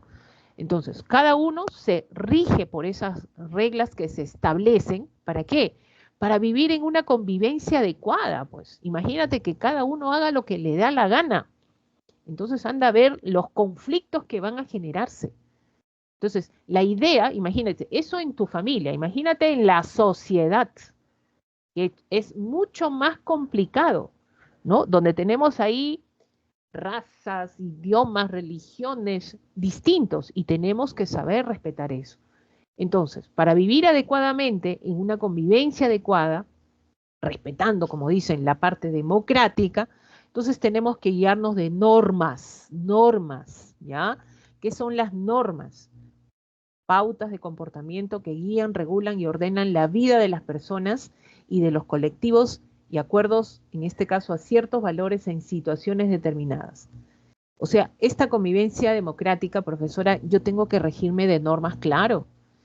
¿Qué normas son las que se conocen? Por ejemplo, están las morales, las sociales, las jurídicas. De estas tres, la obligatoria, ya obligatoria es la jurídica, porque eso se basa en las leyes. Si tú transgredes una ley, hay una sanción. Profesora, ¿eso quiere decir que las otras normas no son obligatorias? No, si quieres las cumples, si quieres no, pero eso rige tu pauta de conducta. Por ejemplo, las normas morales son intrapersonales. Acá lo que te rige a ti en una norma moral es tu conciencia, ¿ya? Bueno, si es que la tienen, tu conciencia, ¿no? Cuando te dicen que eso tú no puedes agarrar porque no es tuyo y no lo hagas, entonces tú no puedes agarrar cosas que no son tuyas. Entonces, profesora, es que me gusta, profesora, por alguien lo puede agarrar y decir, ay, qué bonito lo agarré y nadie se va a dar cuenta. Pero de pronto llegas a tu casa, agarraste algo que no es tuyo y estás pensando, oh, ¿habré hecho bien o habré hecho mal? Ese habré hecho bien o habré hecho mal, ¿quién está actuando? Tu conciencia. ¿Ya? Profesora, he copiado en el examen, profesora, ya. ¿Quién está actuando ahí? Tu conciencia. El que te regula, porque ha habido una formación en la familia, en la comunidad, en la sociedad, ¿no? Te han dado normas, pautas, valores y tú los aplicas, si quieres o no, ahí aplicas las normas morales, bueno, siempre va a salir tu conciencia, ¿no? Por ahí dicen que algunos no tienen conciencia. No, pero siempre sale, ¿ya? Siempre sale el arrepentimiento, ¿no? Por mi culpa, por mi culpa. Siempre sale. Las sociales, ¿dónde nacen? En la sociedad, ¿ya? ¿Y quién te condena si es que tú no cumples normas sociales? La sociedad, pues, ¿no? Por ejemplo, una norma social es el saludo. Pocos me saludan, ¿ah? Buenos días, buenas tardes, ¿cómo están, chicos? Nadie. Ah, eso dice mucho de la conducta y la formación que tú tienes. ¿Ya? Ahora, no es obligatorio, obvio, no es obligatorio, pero yo me hago una idea de quién hace esto y quién no lo hace, ¿no? El salud. Cuando tú eructas, por ejemplo, cada sociedad establece sus normas, sus reglas de conducta. Por ejemplo, nosotros en el mundo occidental, el eructar es feo, pues, ¿no? Profesora, qué mal, ¿cómo es posible que haga eso delante de la mesa cuando estamos comiendo todos? ¿Tú qué haces? Pides permiso, te volteas, lo que sea, pero no haces delante de todos, porque la norma social no te permite, pues. En cambio, en los países árabes, los árabes sí quieres que eructes en la mesa, ¿no? Ellos están esperando que hagas el eructo más estruendoso y fuerte del mundo, porque eso significa que les gustó tu comida, ¿no? Y eso es una manera de decir gracias, me gustó tu comida. Mientras acá, si tú haces eso, pues la chancleta de tu mamá te está esperando, ¿no? Por ahí, eso no se hace, ¿no? Fíjate, cada sociedad establece sus normas sociales, ¿ya? Cada uno, por eso hay que adaptarnos a eso. Y esto está relacionado con lo que es la cultura de paz. Miren, esto fue definido en la ONU, ¿ya? Donde dice que es un conjunto de valores, actitudes, tradiciones, comportamientos. O sea, cómo tú tienes en valores, forjas valores, las actitudes que tienes, las tradiciones que realizas, los comportamientos que tienes, el estilo de vida que generen respeto a la vida. Todo lo que tenga que ver con respeto a la vida es cultura de paz, ¿ya? Y que tenga a generar la práctica de la no violencia. Cuando tú rechazas la no violencia y generas el respeto a la vida, estás generando cultura de paz, ¿no? Y esto se encuentra vinculada a qué? Dicen que para que haya cultura de paz, vivir adecuadamente, en democracia, una convivencia adecuada, hay que respetar los derechos humanos. Eliminar toda forma de discriminación, toda forma, profesora, la xenofobia también, ¿no? Esa discriminación excesiva, sobre todo, que se da a los que no son de tu grupo social, ¿no? Los extranjeros, por ejemplo. Promoción de desarrollo económico. Dicen que cuando hay un desarrollo óptimo económico en un país, se propicia lo que es la cultura de paz, porque dicen que donde hay mucha pobreza, ahí vienen las desigualdades y generan problemas en la cultura de paz. Erradicación de la pobreza y las desigualdades y la solución de controversias con el diálogo. Dicen que hay que todo solucionarlo con el diálogo, que no hay que llegar a enfrentamientos mayores, bélicos, violencia, por ejemplo, y tratar de resolver mediante todo el diálogo, ¿ya? ¿Cuáles son los principales problemas de convivencia en el Perú? ¿No? Está la discriminación, corrupción y delincuencia. Pregunto, chicos, ¿cuál es peor? ¿Cuál de estos tres es peor? ¿Cuál de estos tres dirías, profesora? Estamos mal, profesora. A ver, escríbeme. ¿Cuál de estos tres te parece que está acabando con la sociedad peruana, de verdad? Lamentablemente. ¿Nadie? A ver, ¿estamos o no estamos? A ver, todas, dice Patricia. La corrupción, dice profesora, todo. Oye, qué feo, ¿no? Antes, chicos, hace poco tiempo nada más, decíamos que, bueno, y sigue siendo, ¿ya? Sigue siendo la lacra de nuestra sociedad, la corrupción, ¿ya? La corrupción. Y no olvidemos que también, ¿ya? Se está generando el aumento de la delincuencia, ¿no? Lamentablemente. A ver, ¿qué está pasando acá? Vamos a ver un ratito. Parece que Teams se está poniendo mal. ¿Ah? Ahora sí, ahora sí. A ver, entonces, profesora, ¿qué está pasando? Pues bueno, profesora, ¿el Perú es un país discriminador? Hay ejemplos por doquier. La discriminación es un delito, ojo. ¿Ya? ¿Cómo haces para que se acabe esto? Hay que denunciar cualquier tipo de discriminación. Nadie te puede generar, disgregarte, tener un trato desigual sin una justificación, ¿no? Entonces, no se justifica esto, están prohibidos en el ordenamiento jurídico y hay denuncia de por medio. ¿Qué dice la Defensoría del Pueblo? Mira, lo primero que te recomiendo es llamar, cuando sufres actos de discriminación, siempre a la Defensoría del Pueblo, ¿no? Entonces, para que tú digas que es discriminación, primero acá hay un trato diferenciado e injustificado, ¿no?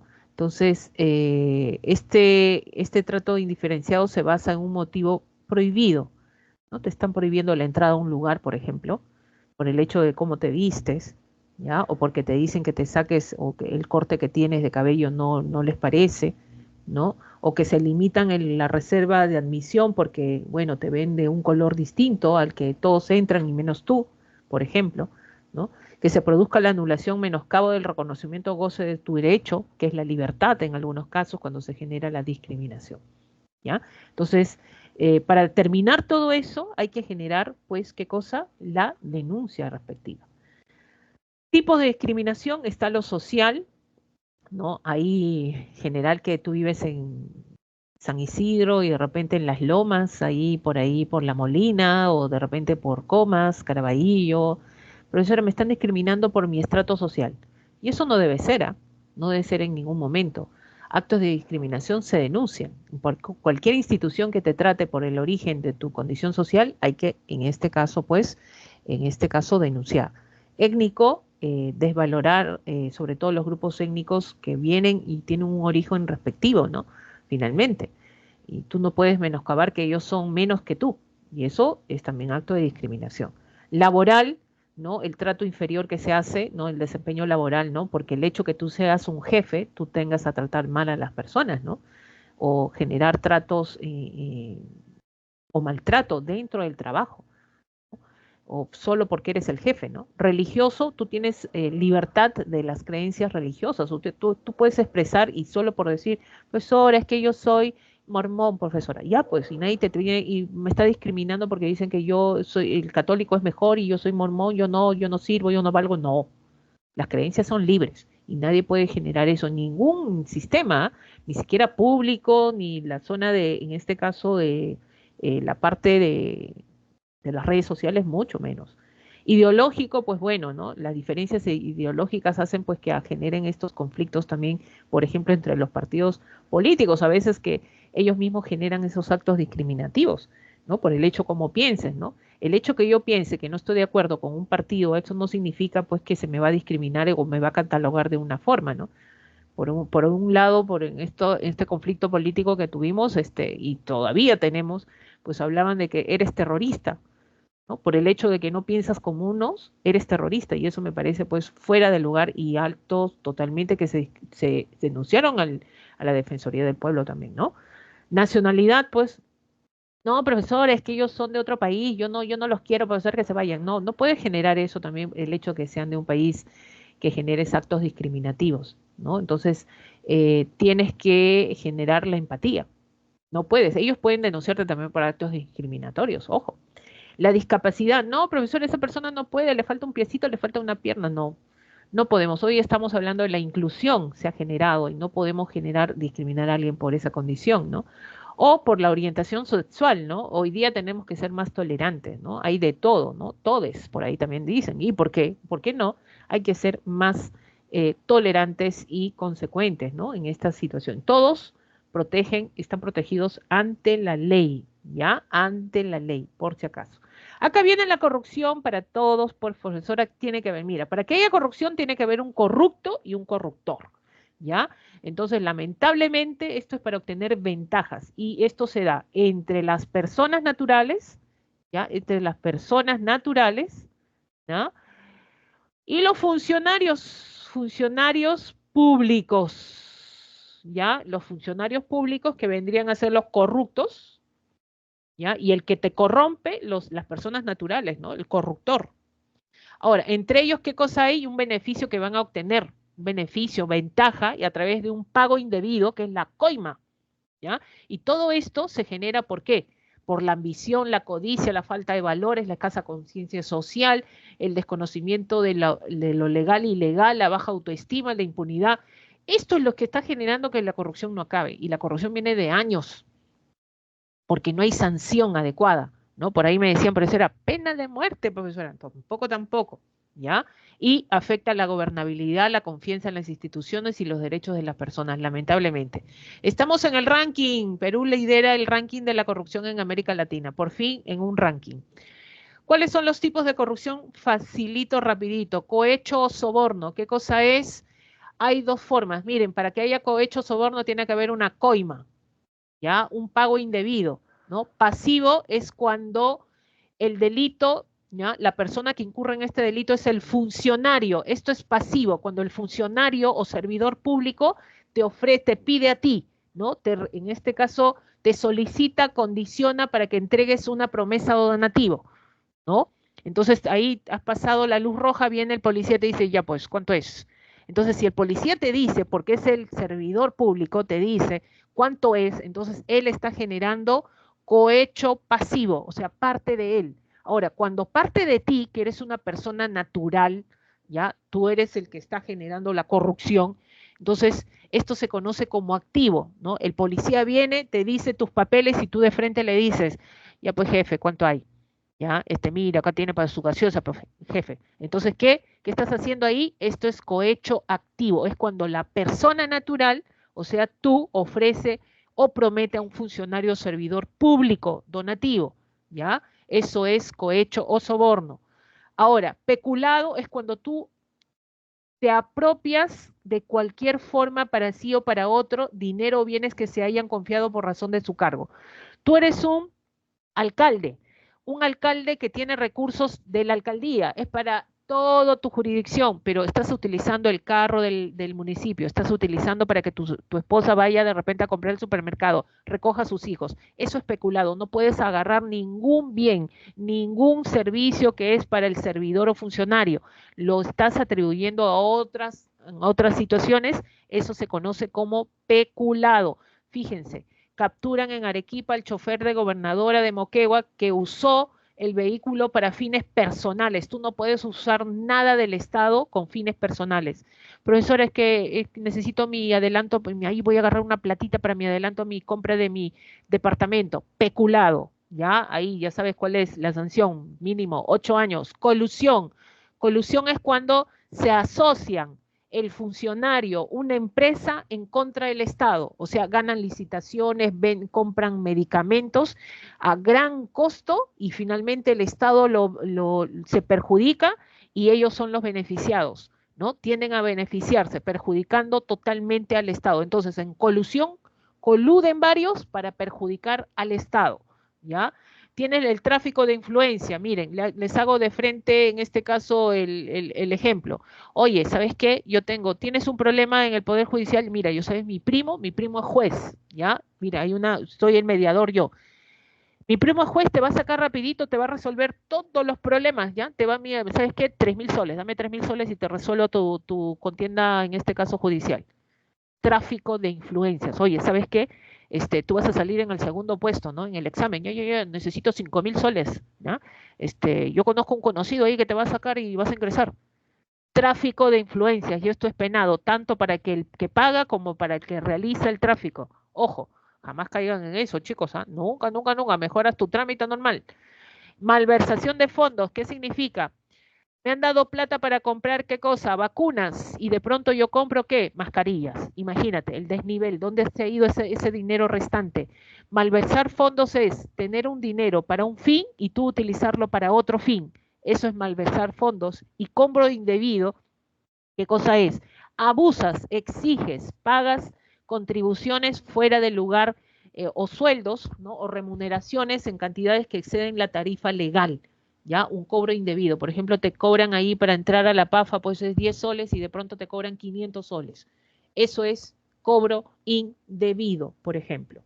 Y tenemos la delincuencia como uno de los delitos, también problemas dentro de la sociedad. Los factores están la disfunción familiar, ausencia de valores, desempleo, exclusión social, la pobreza, desigualdades. Bueno, dicen que la delincuencia en el Perú ha crecido en gran porcentaje, ¿ya? En este caso estamos expuestos en gran medida a este problema en nuestra sociedad.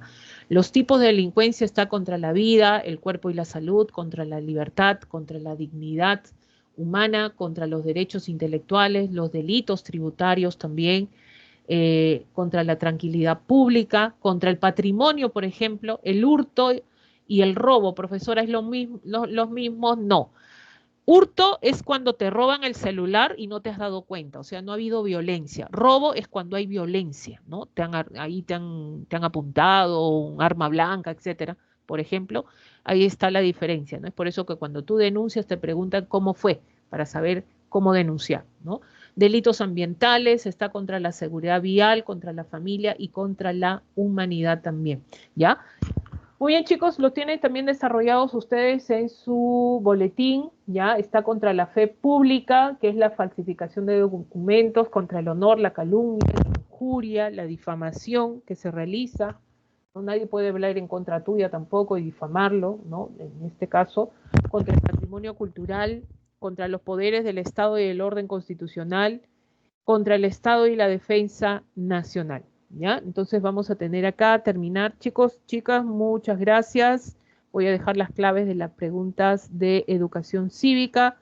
Lo tienen acá, ¿ya? Y nos estamos viendo la próxima semana. Muy buenos días todavía con ustedes. Tengan a descansar un ratito para su próxima clase. Buenas tardes con todos, chicos, y a seguir estudiando.